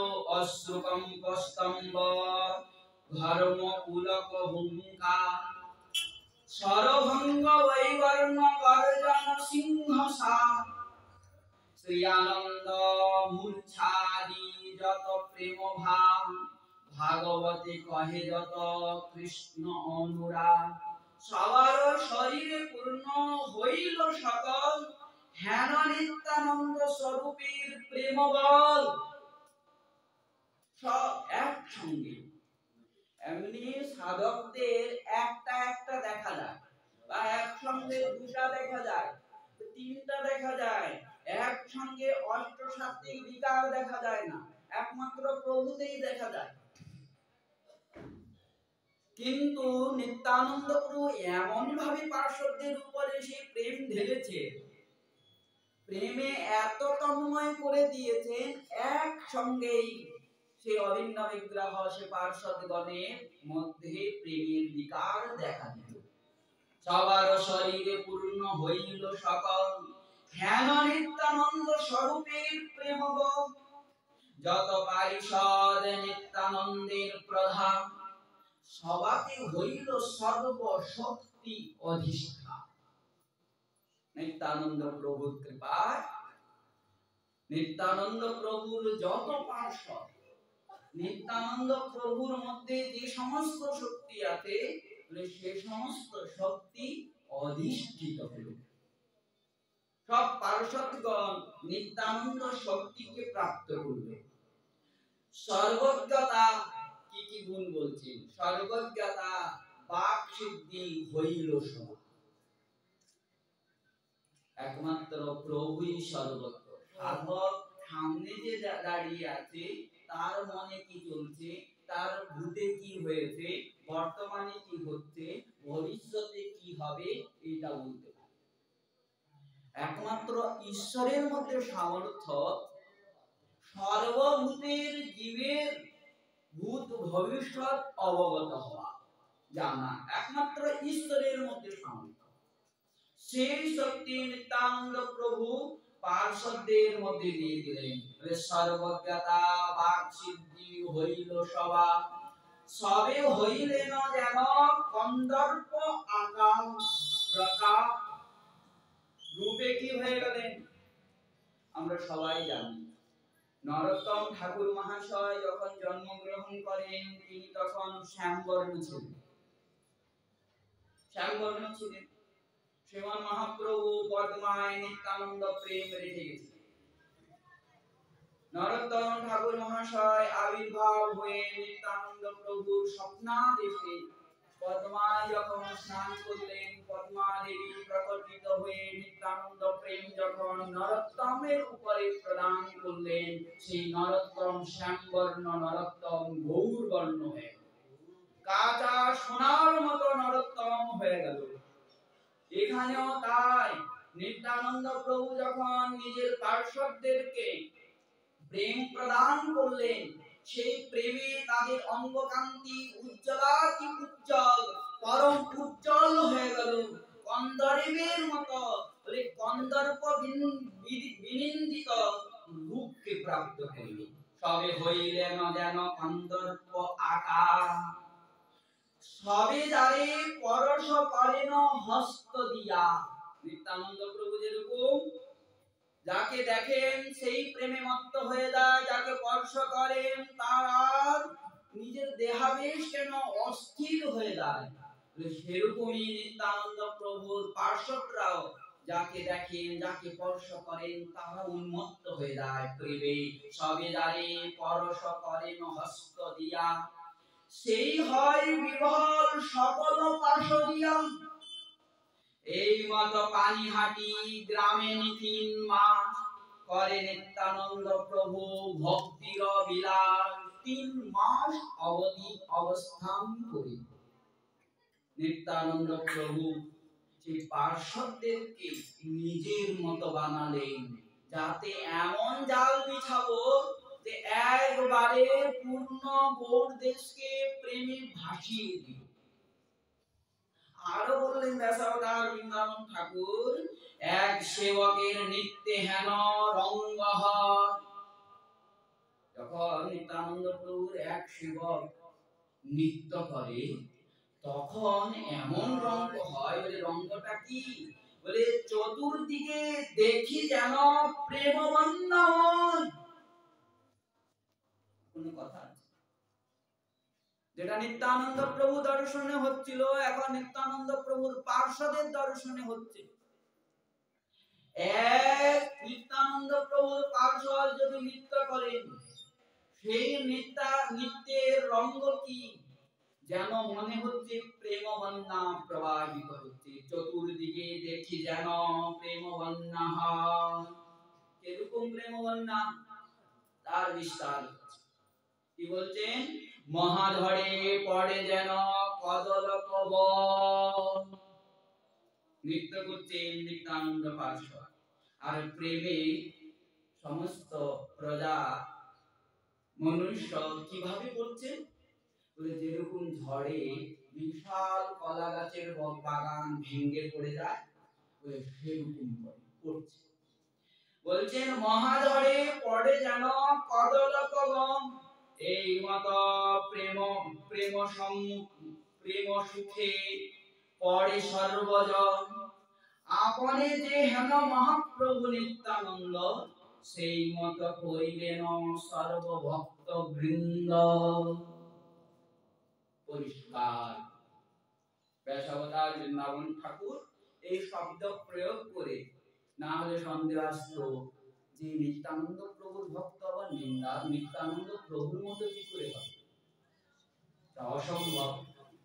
ব্যাসাবতার বৃন্দাবন ঠাকুর বলছেন না, নিত্যানন্দ প্রভু নিজের প্রিয় ভক্তদেরকে পার্শ্বদেরকে নিজের মতো বানিয়ে দিলেন।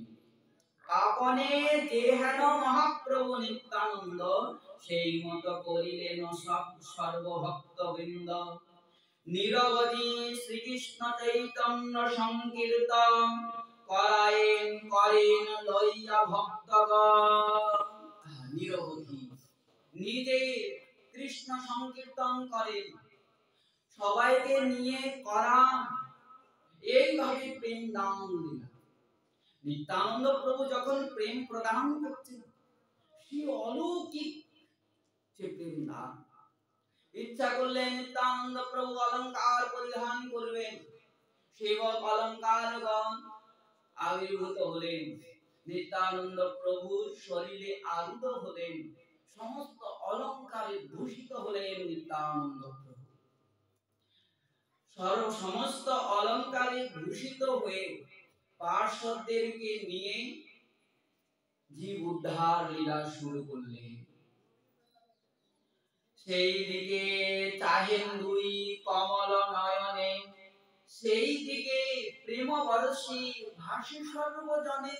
যেদিকে নিত্যানন্দ প্রভু প্রেমময় নেত্রের দ্বারা তাকান, সেই দিক যে প্রেম বন্যায় সব ভেসে যায়, সেই দিকে প্রেম বর্ষে ভাসে সর্বজনে। নিত্যানন্দ স্বরূপের কথা বলছি। রজতের প্রায় লোহদণ্ড সুশোভা, দুই দিকে করিত কি সুবর্ণ বন্ধন। নিরবধি সেই লোহদণ্ড শোভে করে, মুষল ধরিলা যেন প্রভু হল ধরে। একটা দণ্ড, লোহদণ্ড, দুই পাশে স্বর্ণ লাগানো আছে। নিত্যানন্দ প্রভুর আদেশে পার্শ্বদগণ কেউ বংশী কেউ সিংহাদি ধারণ করলেন, এই গোপবেশে প্রেম প্রদান লীলা করতেন নিত্যানন্দ প্রভু। এই পার্শ্বদ সব ধরিলেন অলংকার, অঙ্গদ বলয় মল্লক নুপুর সুহা। কারোর হাতে বলছেন সিংহ বেত্র বংশী ছাদ ধরি গুঞ্জামালা, সবে ধরিলেন গোপালের অংশ কলা। একত্রিত হয়ে ভ্রমণ করতে লাগলেন। এই মত নিত্যানন্দ সানুভাবা রঙ্গে বিহরেন সকল পার্শ্বদ করি সঙ্গে। নিরানন্দে নিত্যানন্দ প্রভু সমস্ত পার্শ্বদদেরকে সঙ্গে নিয়ে গৌর দেশে বিচরণ করতেন। তবে প্রভু সকল পার্শ্বদগণ মিলি ভক্ত গৃহে গৃহে করে পর্যটন কেলি। ভক্তের গৃহে গৃহে গমন করে কি প্রদান করতেন? দর্শন মাত্র সর্বজীব মুগ্ধ হয়, নাম তনু দুই নিত্যানন্দ রসময়। কিচ্ছু বাকি রাখলেন না। গঙ্গার দুই পাশে যত গ্রাম আছে, সমস্ত গ্রামে সবার গৃহে গৃহে যে রাস্তায় যাকে দেখেন, গৃহে যে যাকে দেখেন, অবিচারে প্রেম প্রদান করে। জাহ্নবীর দুই কূলে যত আছে গ্রাম, সর্বত্র ভ্রমেণ নিত্যানন্দ জ্যোতির্ধাম। জাহ্নবী মানে গঙ্গার দুই পাশে যত গ্রাম আছে, তত গ্রামে কাউকে বাকি রাখলেন না নিত্যানন্দ প্রভু। যার দর্শনে প্রেম লাভ হচ্ছে, দর্শনে প্রেম মুগ্ধ হয়ে যাচ্ছে, দর্শন মাত্র সর্বজীব মুগ্ধ হয়। নাম তনু দুই নিত্যানন্দ রসময় হবে না কেন? যেরকম নিত্যানন্দ প্রভুর নাম আনন্দময়, নিত্য আনন্দ। নামে যে নাম যেরকম আনন্দময়, বলে ওনার তনু ওনার স্বরূপ আনন্দময়। এমন প্রভাব পাষণ্ডীয় দেখিলেই মাত্র করে স্তুতি। পাষণ্ডী কৃষ্ণ নাম কাকে বলে জানে না, ভক্তি কাকে বলে জানে না, ভজন কাকে বলে জানে না, ধর্মই মনে করে যেটা নিজে বুঝে। সেই পাষণ্ডী পর্যন্ত নিত্যানন্দ প্রভুকে দেখে নিত্যানন্দ প্রভুর স্তুতি করে। সর্বৈশ্ব দিবারে সেই ক্ষণে হয় মাত্র খালি স্তুতি নয়, সর্বৈশ্ব দিতে, সর্বৈশ্ব লুটিয়ে দিতে চান, লুটিয়ে দেন, নিজেকে পর্যন্ত লুটিয়ে দেন। নিত্যানন্দ স্বরূপের শরীর মধুর, সবারই কৃপা দৃষ্টি করেন প্রচুর। নিত্যানন্দ প্রভুর যে অঙ্গ স্বরূপ অতীব মধুর, অমৃত। সবাইয়ের এই কৃপা দৃষ্টি করেন প্রচুর। যাকে দেখেন যে আমার নিজে ও আমার পরে, একে দিব ওকে দিব না, এমন কোন নিত্যানন্দ প্রভু নাই। যাকে দেখেন তাকেই প্রেম দিয়ে দেন, ঢেলে দেন। কি ভোজনে, কি শয়নে, কি বা পর্যটনে, ক্ষণিক না যায় ব্যর্থ, সংকীর্তন বিনে সংকেত দিচ্ছে। এই কথার দ্বারা কি বোঝাতে চাচ্ছেন? আমাদেরকেও এরকম হতে হবে। কি শয়নে, কি ভোজনে, কি বিচরণে, সব সময় অভ্যাস করতে হবে হরির নাম করা। এইটাই তো সংকেত দিচ্ছে। যেখানে করেন নিত্য কৃষ্ণ সংকীর্তন, তথায় বিবল হয় কত শত জন। যেখানে কীর্তন শুরু করে সেখানে কত সহস্র সহস্র লোক লুটিয়ে পড়ে, নিত্যানন্দ প্রভু চরণে নিজেকে অর্পণ করে। নিত্যানন্দ প্রভু যে প্রেম দান, কি বলো কি শ্রীমন মহাপ্রভু প্রেম দান করেছেন, আমরা শ্রবণ করি। কিন্তু নিত্যানন্দ প্রভু যে প্রেম দান করেছেন এমন আকুল অন্য কেউ না।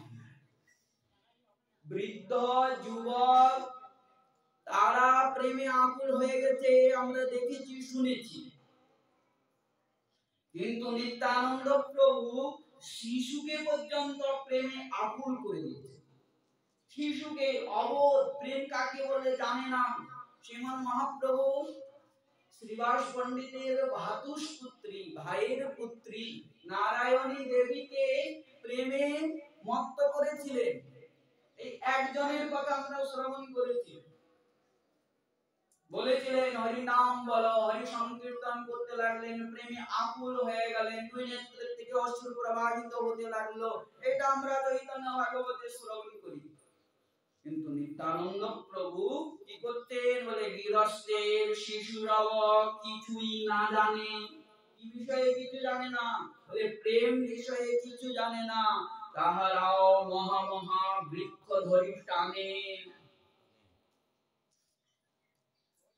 শিশু এখনো ভালো করে কথা বলতে জানে না, হামাগুড়ি দেয়।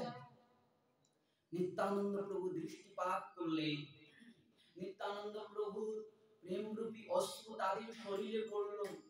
নিত্যানন্দ প্রভু আদরের ছলে তাদেরকে স্পর্শ করলেন, প্রেমে উন্মত্ত হয়ে গেল, নৃত্য করতে লাগলো, বড় বড় বৃক্ষকে ধরে টানতে লাগলো, হুঙ্কার করতে লাগলেন। হুঙ্কার করিয়া বৃক্ষ ফেলে কুপাড়িয়া, হুঙ্কার করে সেই বড় বৃক্ষকে টেনে আর ফেলে। মুই রে গোপাল বাল বেড়ায় ধাইয়া, আর বলতে থাকে আমি গোপাল বলে হুঙ্কার করে আর ছুটতে থাকে।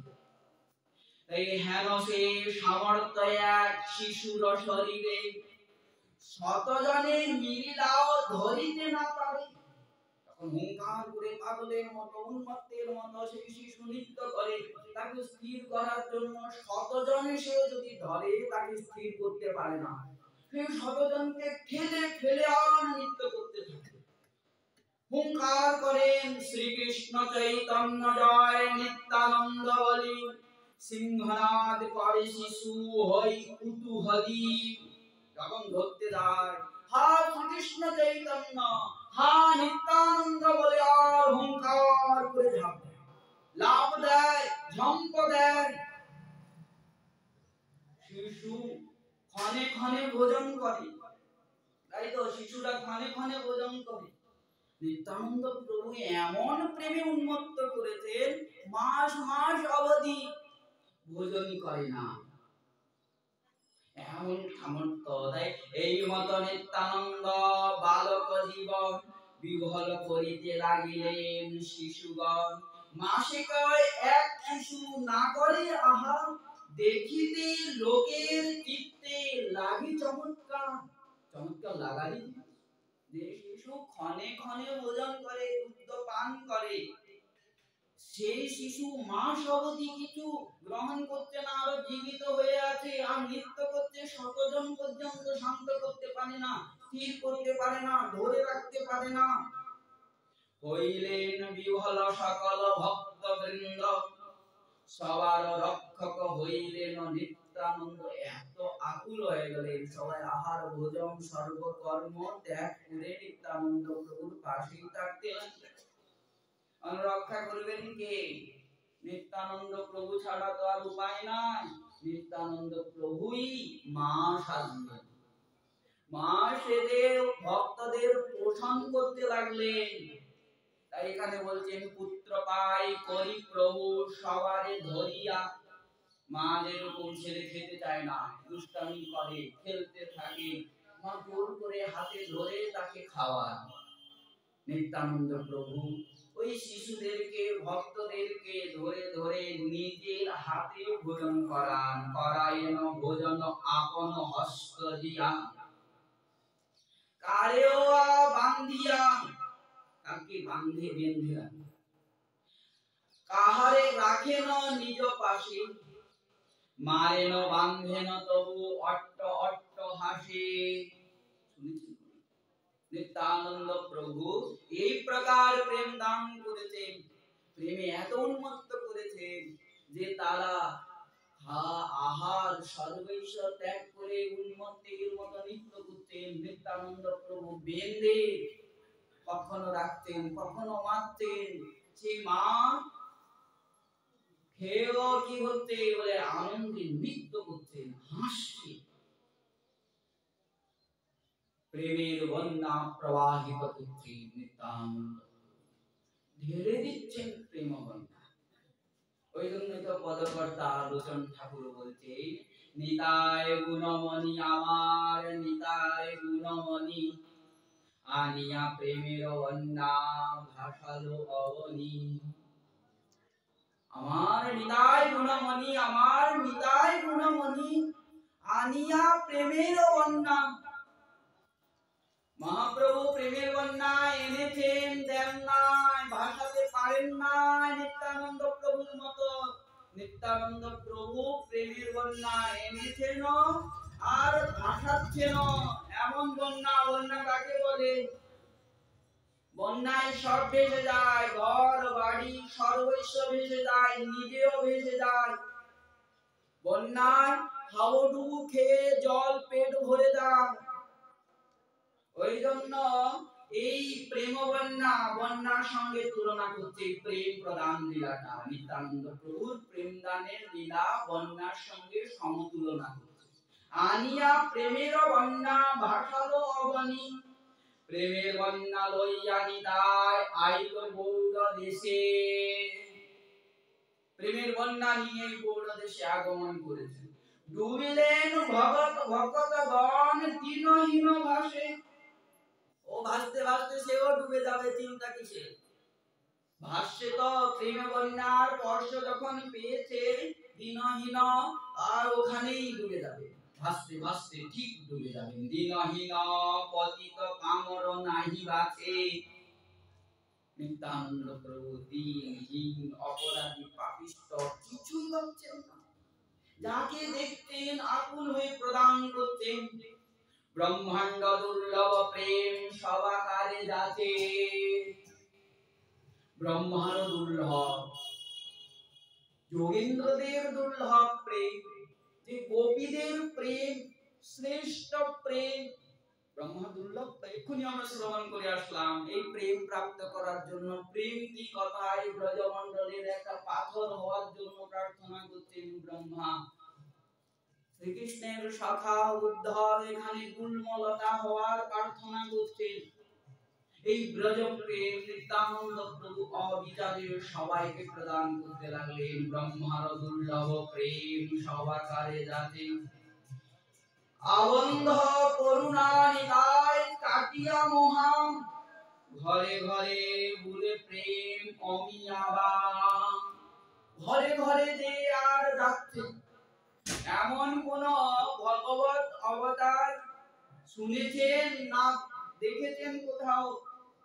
ঘরে ঘরে যে বলছে তোমার পাপ আমার মাথায় দাও, তোমার ভার আমি নিলাম, তুমি মুখে একবার হাবর বলে ডাকো।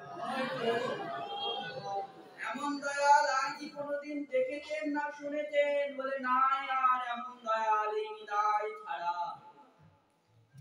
এই নিতাই লোচন বলে আমার নিতাই দেবানা ভজিল, জানিয়া শুনিয়া সেই আত্মঘাত কইল। মহিমায় শ্রীমন মহাপ্রভু থেকে নিত্যানন্দ প্রভু সৃষ্ট হলেন। মহাপ্রভু এইভাবে দিতে পারলেন না, নিত্যানন্দ প্রভু যেভাবে প্রেম প্রদান করলেন।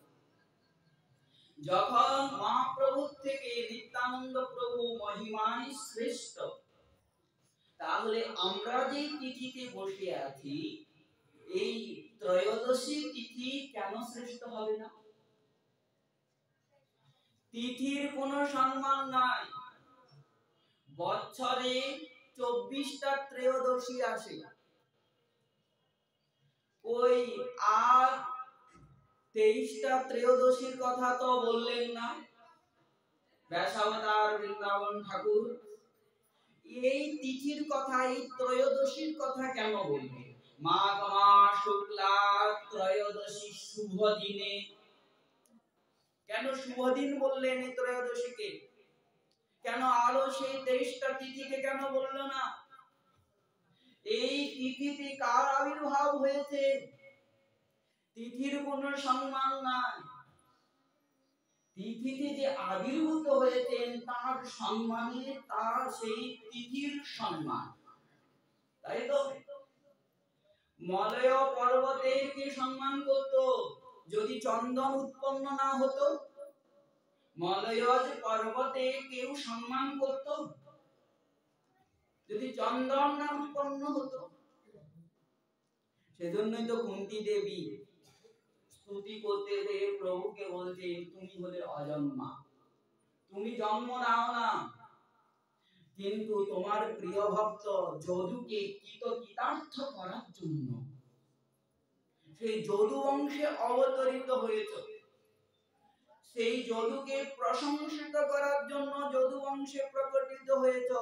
যে প্রকার মলয় পর্বতকে প্রশংসিত করার জন্য চন্দন উৎপন্ন হয়েছে, আর যদো প্রিয়স্য অন্নবায়ে মলয়স্যৈব চন্দনম।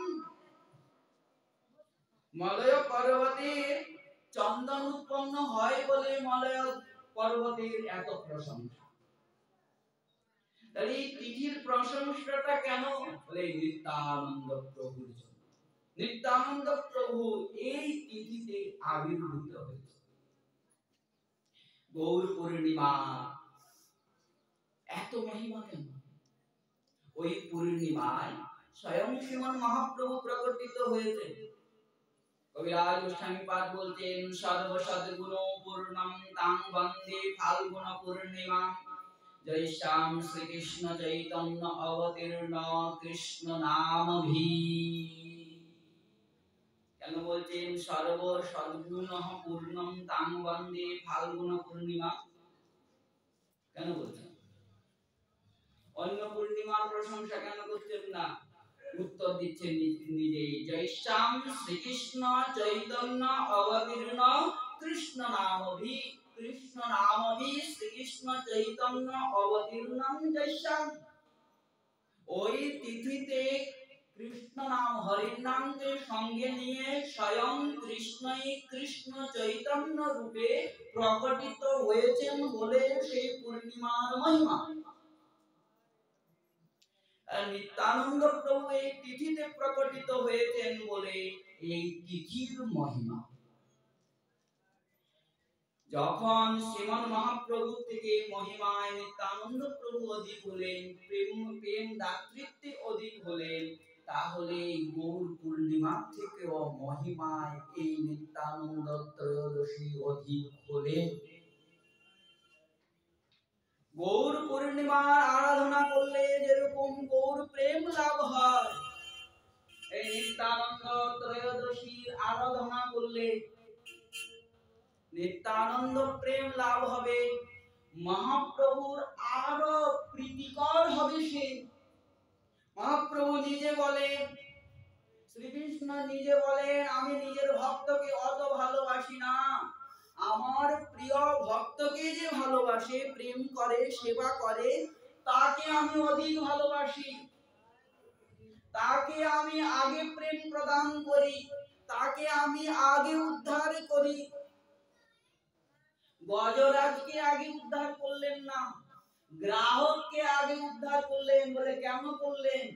বলে গজরাজের চরণ ধারণ করে রেখেছিলেন, সেই গ্রাহক ভক্তের চরণ ধরে রেখেছিলেন, টেনে আনলেন, এনে সর্বপ্রথম গ্রাহককে উদ্ধার করলেন, তারপর গজরাজকে উদ্ধার করলেন।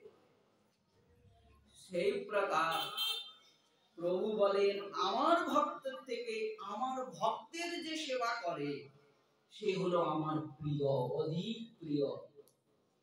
গৌর পূর্ণিমা থেকে যে নিত্যানন্দ ত্রয়োদশীর আরাধনা করবে, নিত্যানন্দ মহাপ্রভুর নিত্য প্রেমধাম প্রিয় নিত্যানন্দ প্রভুর এই তিথির আরাধনা করবে, মহাপ্রভু কৃপা করে কি প্রদান করবে? প্রেম তো প্রদান করবেন। ব্যাসাবতার বৃন্দাবন ঠাকুর বলতেন, ঈশ্বর আজ্ঞায় আগে শ্রী অনন্ত ধাম রাড়ে অবতীর্ণ হইলা নিত্যানন্দ রাম। মাঘ মাস শুক্লা ত্রয়োদশী শুভ দিনে পদ্মাবতী গর্ভে এক টাকা নামে গ্রামে।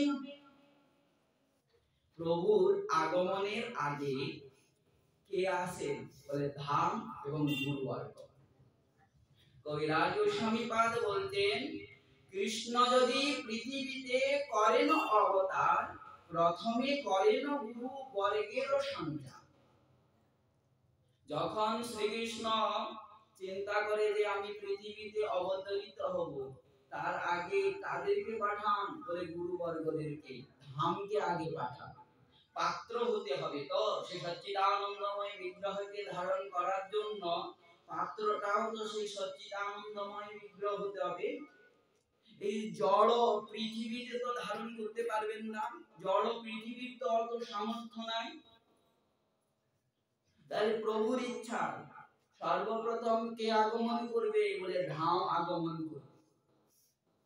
কবিরাজ গোস্বামী পাদ বলতেন, প্রকৃতির অপার পরম বোম নামে ধাম, কৃষ্ণ বিগ্রহ জয়িতে বিভূতাদি গুণবান, সর্বগ অনন্ত বিভু বৈকুণ্ঠাদি ধাম, কৃষ্ণ কৃষ্ণ অবতারের তাহাই বিশ্রাম, তাহার উপরি ভাগে কৃষ্ণ লোক খ্যাতি। কি বলছেন? বলে প্রকৃতির পরপারে পরম বোম রূপী একটা ধাম আছে, সেই পরম বোমে অনন্ত বৈকুণ্ঠ আছে, কৃষ্ণ বিগ্রহ জয়িতে বিভূতাদি গুণবান। বলে সেই ধাম কিরকম? বলে সর্বগ। শ্রীকৃষ্ণ যেরকম সর্বগ মানে সর্ব জায়গায় যেতে পারেন, সর্ব জায়গায় প্রকটিত হতে পারেন, জীবে জীবের হৃদয়ে পরমাত্মা স্বরূপে আছেন এবং ধামে ধামে অবস্থান করতেন। বলে সেরকমই ধাম অনন্ত স্বরূপ ধারণ করতে পারেন, অনন্ত জায়গায় স্থিত হতে পারেন। তাই সর্বগ অনন্ত বিভু বৈকুণ্ঠাদি ধাম, কৃষ্ণ কৃষ্ণ অবতারে তাহাই বিশ্রাম, তাহারও উপরি ভাগে কৃষ্ণ লোক খ্যাতি। তার উপরি ভাগে কে আছে বলে কৃষ্ণ লোক। কৃষ্ণ লোক কি কি বলে দ্বারকা মথুরা গোকুল ত্রিবিধত্তি স্থিতি সর্ব উপরি শ্রী গোকুল ব্রজ লোক ধাম শ্রী গোলক শ্বেতদ্বীপ বৃন্দাবন নাম। সবাই উপরে কে আছে গোলক শ্বেতদ্বীপ বৃন্দাবন একজনেরই নাম গোলক শ্বেতদ্বীপ এবং বৃন্দাবন। এটার স্বরূপ বলছেন বলে এও সর্বগ অনন্ত বিভু কৃষ্ণ তনু সম উপর্যাদ ব্যাপী আছে নাহি নিয়ম ব্রহ্মাণ্ডে প্রকাশকার কৃষ্ণের ইচ্ছায় একই স্বরূপ তার নাহি দুই কার। চিন্তামণি ভূমি কল্প বৃক্ষের ময় বন চর্ম চক্ষে দেখে তারে প্রপঞ্চের সন। ওই যে শ্বেতদ্বীপ ওই যে বৃন্দাবন ওই বৃন্দাবনী আমরা যেখানে বসে আছেন এই বৃন্দাবনী এক দুই নয় ওই বৃন্দাবনী। আমি বলছি না কবিরাজ গোস্বামী পাদ বলছেন একই স্বরূপ তার নাহি দুই কার। একই স্বরূপ সেই গোলক আর বৃন্দাবন এই গোলক ভৌম গোলক আর নিত্য গোলকে কোনো ভেদ নাই কোন রূপে ভেদ নাই। গোপকুমার এইটাই তো বললেন প্রত্যক্ষ প্রমাণিত যে দেখলেন ওই গোলক আর এই গোলকে কোনো ভেদ নাই একই, কিন্তু ওর থেকে এই গোলকে আনন্দ বেশি। তাই তো গোপকুমার এসে আবার ব্রজমণ্ডলে থাকতে লাগলেন অবস্থান করতে লাগলেন। কেননা ওই গোলক না আসলে তো প্রভু আসতে পারবেন না। এই তো নিত্যানন্দ ধাম। তাহলে এখন এই গোলক তো এসে গেল কবিরাজ গোস্বামী পাদ বলে দিলেন সর্বোপরি গোলক আছে, কিন্তু শ্রীমন মহাপ্রভু যে নবদ্বীপে এসেছেন এই নবদ্বীপটা কি? এই নবদ্বীপটা কি? এটা তো অবশ্যই জড় নয়। জড় হলে তো সেই স্বয়ং ভগবান শ্রীকৃষ্ণ মহাপ্রভু রূপে আসতে পারতেন না। পৃথিবীর এত সামর্থ্য নাই। তাহলে ধামের কৃষ্ণ তনু সম কৃষ্ণের মতো সচ্চিদানন্দময় ধাম এসে জড়ে স্থিত হতে পারছে, কিন্তু কৃষ্ণ এসে থাকতে পারবে না। এই আবার কি কথা? মানে না না, মায়া শক্তি কৃষ্ণ শক্তি এই ধামের মধ্যে শক্তি প্রদান করে রেখেছে, জড়ে থাকতে পারবে। জড়েই আছে, জড় দিয়ে আবৃতই হয়ে আছে। আমরা নেত্রে এই চর্ম চক্ষুতে দেখছি না। আমরা ভজন করতে করতে হৃদয় যখন নির্মল হয়ে যাবে, যখন ধামের কৃপা হবে, ধামের সেবা করতে করতে তখন ধাম কৃপা করে দর্শন হবে। অবশ্যই দিবে। সাধকরা করেছেন, সিদ্ধ মহাত্মারা করেছেন, প্রত্যক্ষ করেছেন, প্রত্যক্ষ করে গ্রন্থি লিপিবদ্ধ করে গেছেন। আছে বলেই তো দেখছেন। কলসির মধ্যে জল না থাকলে আমরা কি জল দেখবো? তাহলে এই জড়ের ভিতরে সেই চিন্ময় ধাম গোলক আছে বলেই তো সাধক দেখতে পাচ্ছে। তাহলে এই নিত্য ধাম যখন বৃন্দাবন আগমন করছে, তাহলে নবদ্বীপটা কি? ওখানে তো সেই পরম ভূমি তো কোনো উল্লেখ করেন নাই যে নবদ্বীপ বলে কোনো ধাম আছে। উল্লেখ করেছে বলে সর্বোপরি গোলক ধাম। গোলকের উপরে তো আর শ্রীমন মহাপ্রভু বলে না এটা নবদ্বীপ ধাম, বলেছে কোথাও? বলে না। এই নবদ্বীপটা কি? এখনই বুঝতে হবে এই কৃষ্ণ এবং মহাপ্রভুর মধ্যে কোনো ভেদ নাই, কোনো ভেদ নাই। কৃষ্ণ ব্রজমণ্ডলে এই লীলাকে লীলা করে আস্বাদন করেছেন, বিষয় তত্ত্বটাকে জেনেছেন।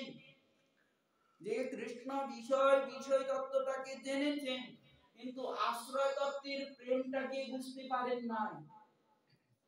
সেই আশ্রয় তত্ত্বের প্রেম বুঝার জন্য এই নবদ্বীপে প্রকটিত হয়েছেন। কৃষ্ণই যখন নবদ্বীপে প্রকটিত হয়েছেন, তখন বৃন্দাবন কি করবে? বৃন্দাবন তো কৃষ্ণের সেবক। তখন বৃন্দাবন কি করবেন? বলে এই বৃন্দাবনই নবদ্বীপ হয়ে প্রকটিত হয়েছে। এই বৃন্দাবনই নবদ্বীপ হয়ে প্রকটিত হয়েছে।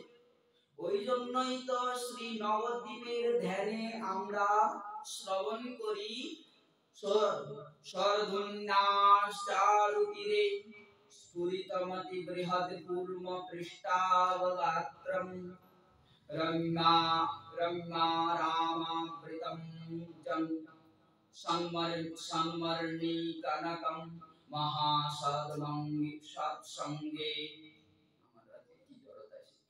পরিতম নিত্যম প্রত্যালয়োদ্য প্রতায়তো ভরলসাদ কৃষ্ণ সংকীর্তনাঢ্যম শ্রী বৃন্দাটগাভিন্নম শ্রী জগৎ অনুপমম শ্রী নবদ্বীপম ঈড়ে।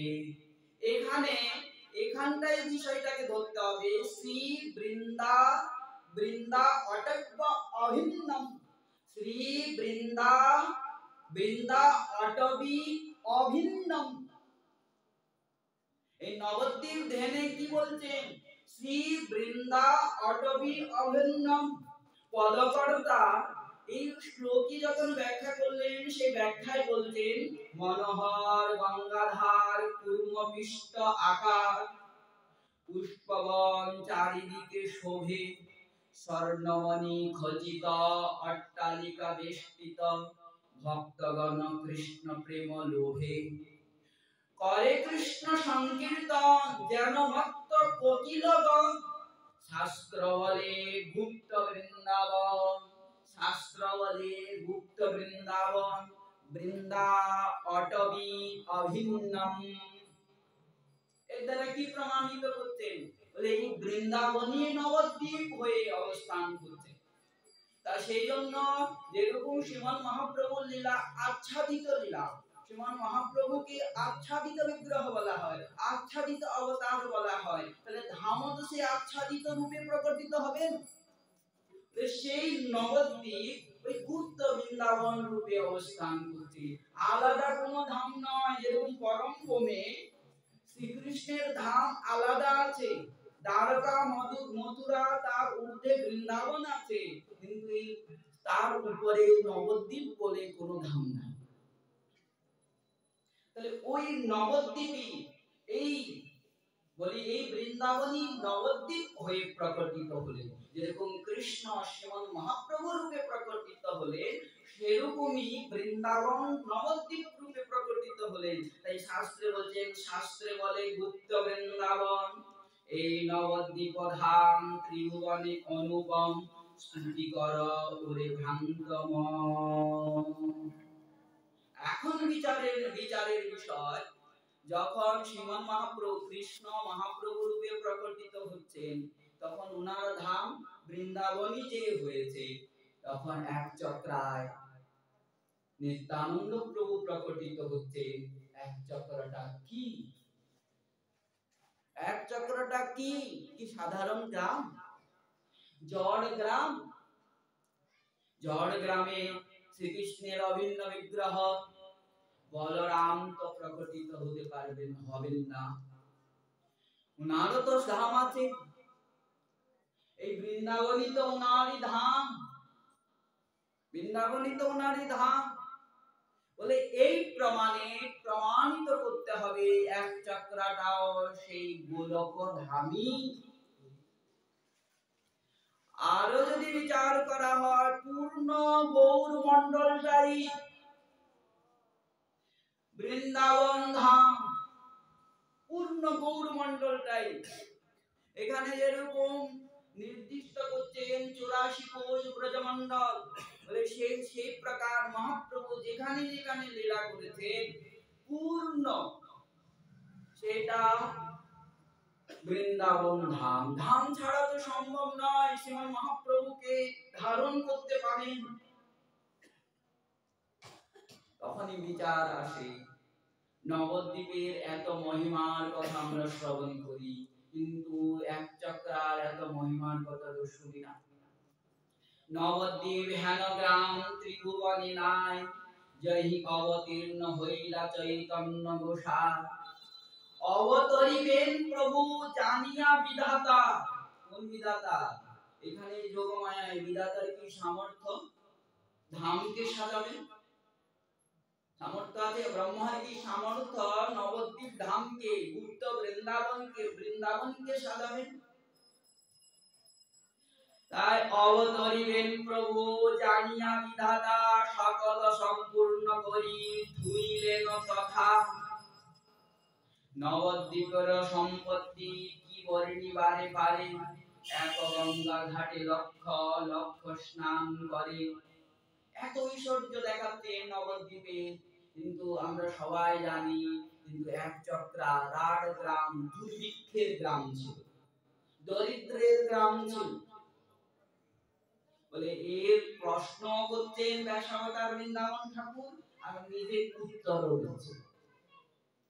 আমরা এতদিন ধরে শ্রবণ করে এসেছি নিত্যানন্দ প্রভু এখন ঈশ্বর রূপে আসেন নাই, মহাভাগবত রূপে এসেছেন, শ্রীমান মহাপ্রভুর ভক্ত রূপে এসেছেন। তাহলে ভক্তের প্রভাবটা তো দেখাতে হবে। তাই ব্যাসাবতার বৃন্দাবন ঠাকুর প্রশ্ন করতেন গঙ্গা কি পূর্ণাশ্রয় সকল থাকিতে। গঙ্গার তীর পুণ্যময় গ্রাম থাকা সত্ত্বেও তীরে নবদ্বীপে যদি সমস্ত পার্শ্বদগণ জন্মগ্রহণ করতেন কোনো অসুবিধা হতো? নিত্যানন্দ প্রভু যদি নবদ্বীপে জন্মগ্রহণ করতেন কোনো অসুবিধা হতো? কিন্তু নিজের পার্শ্বদেরকে সেই দূরে দূরে কি করে প্রকট করলেন? গঙ্গা তীর পুণ্যাশ্রয় সকল থাকিতে বৈষ্ণব জন্মায় কেন সহ্য দেশেতে। কেন বৈষ্ণবদেরকে জন্মাচ্ছেন অন্যান্য দেশে? আপনে হইলা অবতীর্ণ গঙ্গা তীরে, সঙ্গের পার্শ্বদ কেনে জন্মায় দূরে। সঙ্গের পার্শ্বদ কি কথা? নিজের অভিন্ন বিগ্রহ বিলাস অবতার সেই বলরাম কি সুদূর এক চক্রায় জন্মগ্রহণ করেন?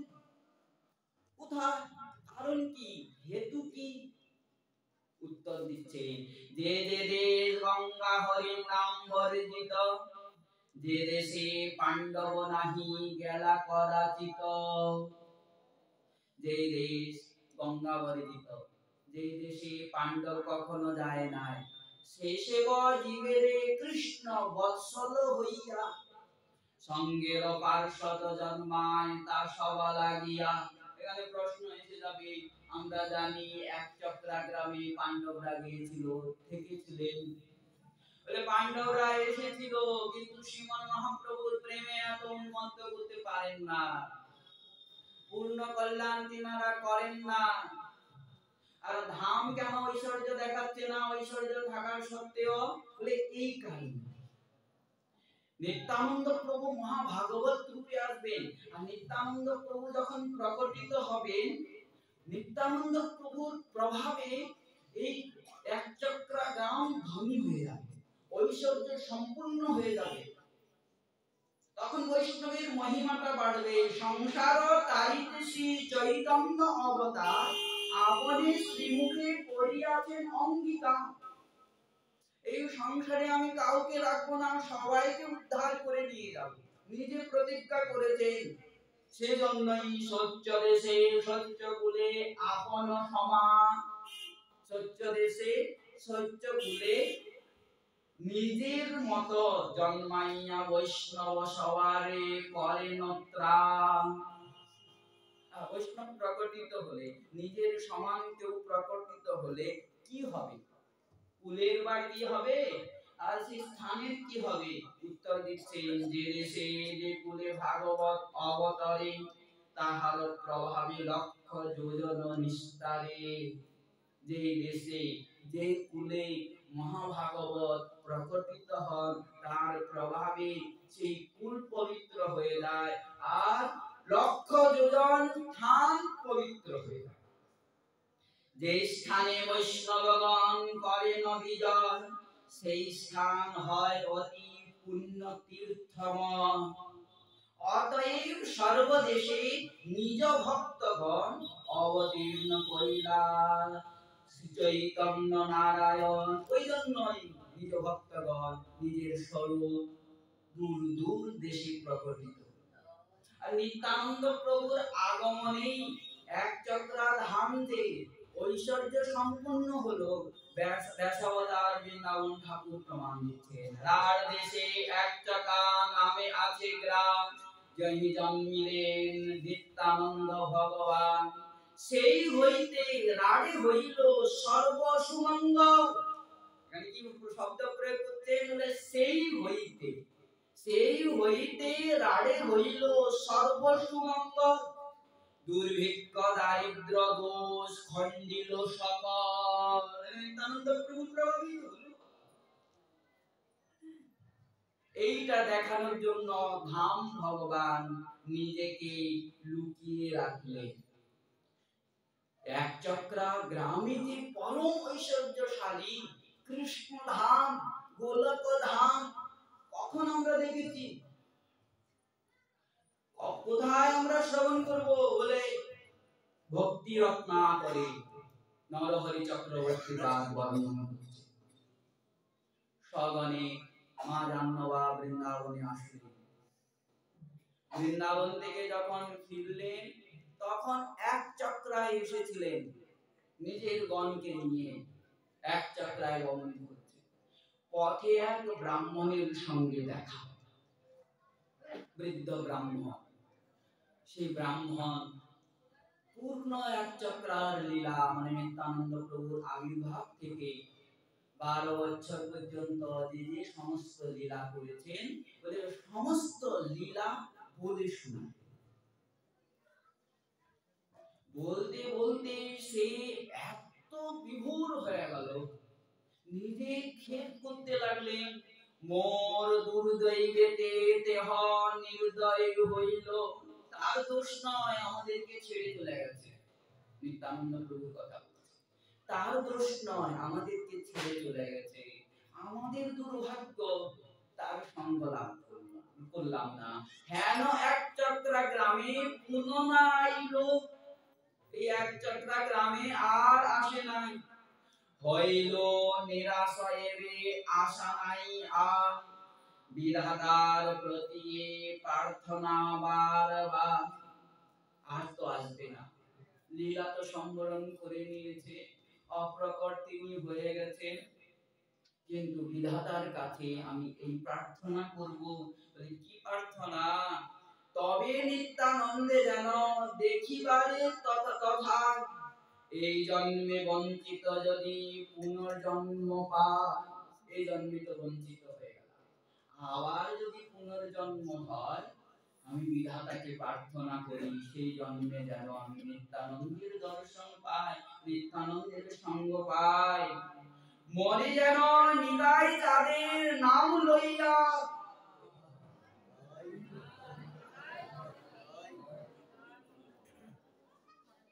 সেই বিপ্র ক্রন্দন করতে করতে বলছেন, এই শরীর থেকে যখন প্রাণ যাবে, জিহ্বা যেন নিত্যানন্দ নাম কীর্তন করতে করতে পরে এই প্রকার প্রার্থনা করছি, মরি যেন নিতাই চাঁদের নাম লইয়া।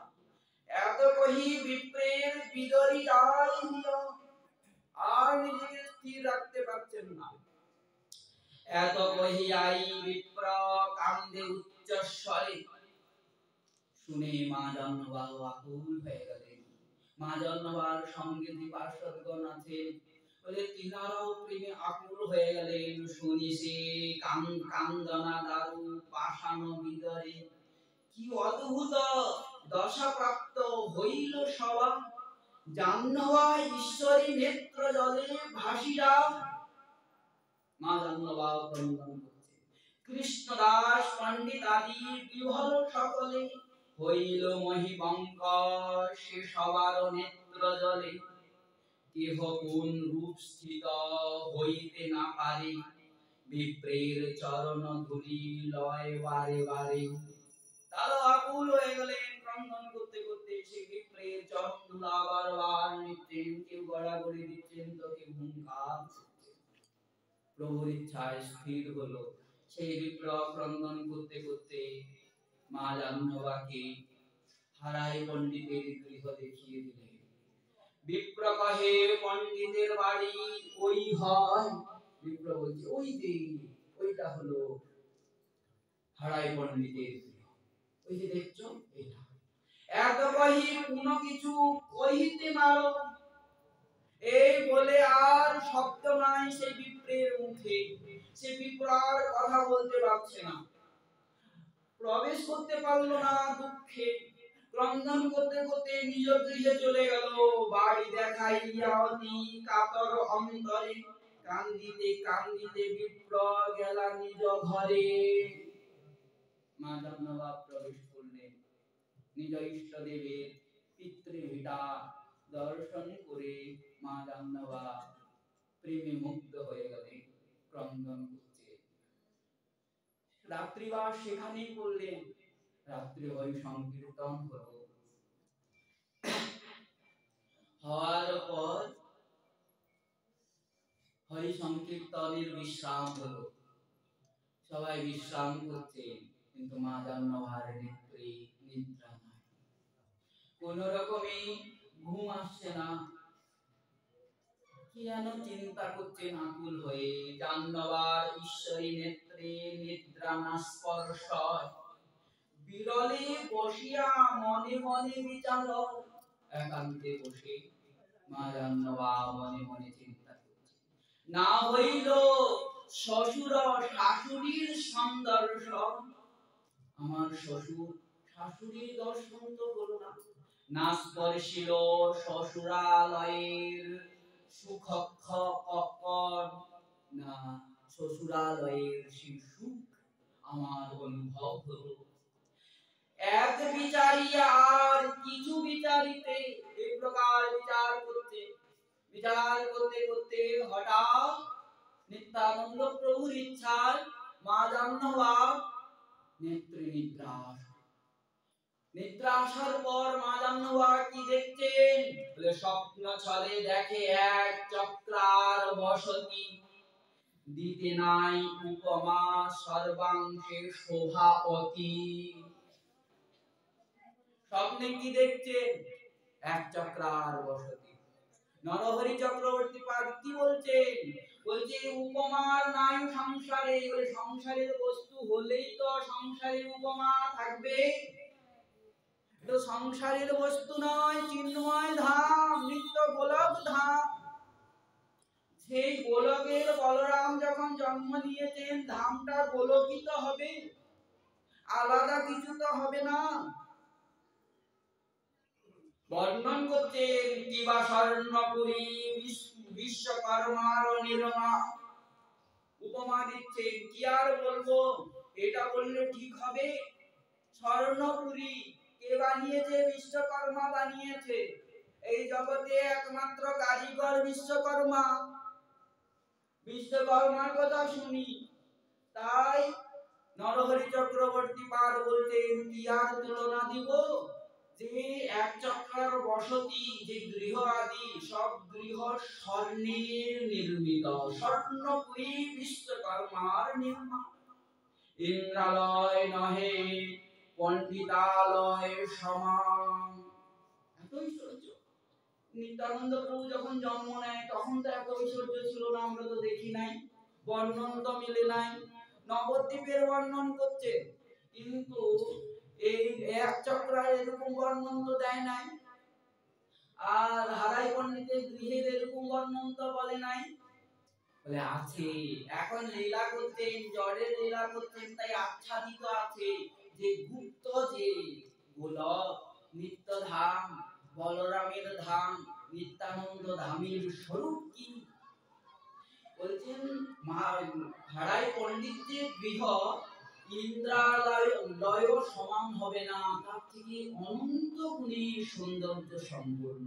ইন্দ্রালয় নহে পণ্ডিতালয় সমান। কত দাস, কত দাসী, দাস দাসী অসংখ্য, ঐশ্বর্য অতিশয়, নিরন্তর পরম মঙ্গল শোভাময়। কত দাস, কত দাসী, পরম মঙ্গলময় সব শোভা। দেব পূজা হারায় পণ্ডিত পদ্মাবতী। দেব পূজ্য হারাই পণ্ডিত এবং পদ্মাবতী কেন হবে না? দেবতারা পুণ্য করে দেবালয়ে যায়। দেবতাদের যে রাজা ইন্দ্র এক মন্বন্তর অবস্থান করত, এক মন্বন্তর। সত্য ত্রেতা দাপর কলি যুগে, কলি মিলে এক দিব্য যুগ, 71 দিব্য যুগে এক মন্বন্তর। এই এক মন্বন্তর আয়ু হলো ইন্দ্রের। আবার এই পৃথিবীতে আসতে হবে। কৃষ্ণ ভক্তের সঙ্গ যদি হয় তাহলে কৃষ্ণ ভজন করে যুগল কিশোরের সেবা লাভ করতে পারবেন, তা ভিন্ন পারবেন না। যদি অসৎ সঙ্গ হয় তাহলে অধপতন হয়ে যাবে। তাহলে তাদের পূজ্য কেন হবে না? শুদ্ধ বাৎসল্যের ঘনীভূত বিগ্রহ হলো হারাই পণ্ডিত পদ্মাবতী। শুদ্ধ বাৎসল্যের ঘনীভূত বিগ্রহ। তাই এখানে শব্দ প্রয়োগ করছেন দেব পূজ্য হারাই পণ্ডিত পদ্মাবতী, প্রাণাধিক নিত্যানন্দ পুত্রে স্নেহবতী। প্রাণের থেকে অধিক ভালোবাসেন নিত্যানন্দ। শ্রী বসু জাহ্নবা পুত্র বধূ দুই জনে, নিত্যানন্দ প্রভু পুত্র স্ত্রী বসুধা এবং জাহ্নবা।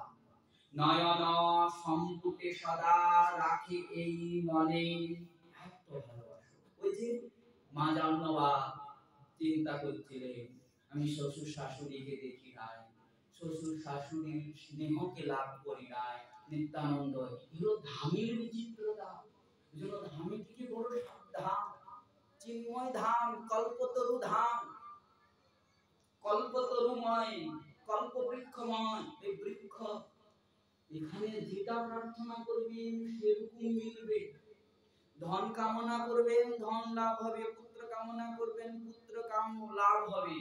এই ধামে যদি যুগল কিশোরের প্রেম কামনা করবেন, ভক্তি কামনা করবেন, এই ধামই একমাত্র। এই ধাম বৃন্দাবন ধাম, নবদ্বীপ ধাম, একচক্রা ধাম ভক্তি প্রদান করতে পারবে। তা ভিন্ন অন্য কেউ অন্য কোন ধাম পারবে না।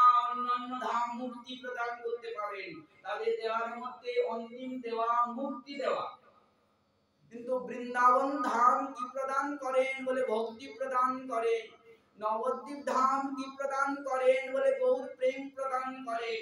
একচক্রা ধাম কি প্রদান করেন বলে নিত্যানন্দের চরণের রতি প্রদান করেন, বিশ্বাস প্রদান করেন। মা জাহ্নবা সেই ধামে যে চিন্তন করেছেন, দেখুন কিভাবে প্রতিফলিত হয়ে গেল, কিভাবে তিনি স্বপ্নে দেখতেন সেই নিত্য ধামের কত ধাম, কিভাবে দেখতেন। তখন তো বিবাহ হয় না, মাধবেন কি হারাই পণ্ডিত পদ্মাবতী দেবী অপ্রকট হয়ে গেলেন দেখতে। এই জন্য নিত্য, এর দ্বারা আরো বোঝাচ্ছে ভগবত স্বরূপের মৃত্যু হয় না, নিত্য পার্শ্বদের মৃত্যু হয় না, প্রকট অপ্রকট হয়, এটা দেখাচ্ছে। নিত্য ধামে তো তিনারা আছেন হারাই পণ্ডিত পদ্মাবতী দেবী। নিত্য ধামে তো এই নিত্যানন্দ প্রভুর অভিন্ন শক্তি এই বসুধা জাহ্নবার স্ত্রী রূপে আছেন। তো মা জাহ্নবা যে দেখছেন, এটা নিত্য ধামের লীলাটাই তো দেখছেন সচক্ষে। কত সাধে করে পুত্র বধূর পালন, দেখি পুত্র বধূরিত জুড়ায় নয়ন। সহসা নিদ্রা ভঙ্গ হয়ে গেল, আকুল হয়ে উঠলেন মা জাহ্নবা। আবার নিত্যানন্দ প্রভুর ইচ্ছায় আবার নিদ্রিত হলেন। এখন কি দেখছেন?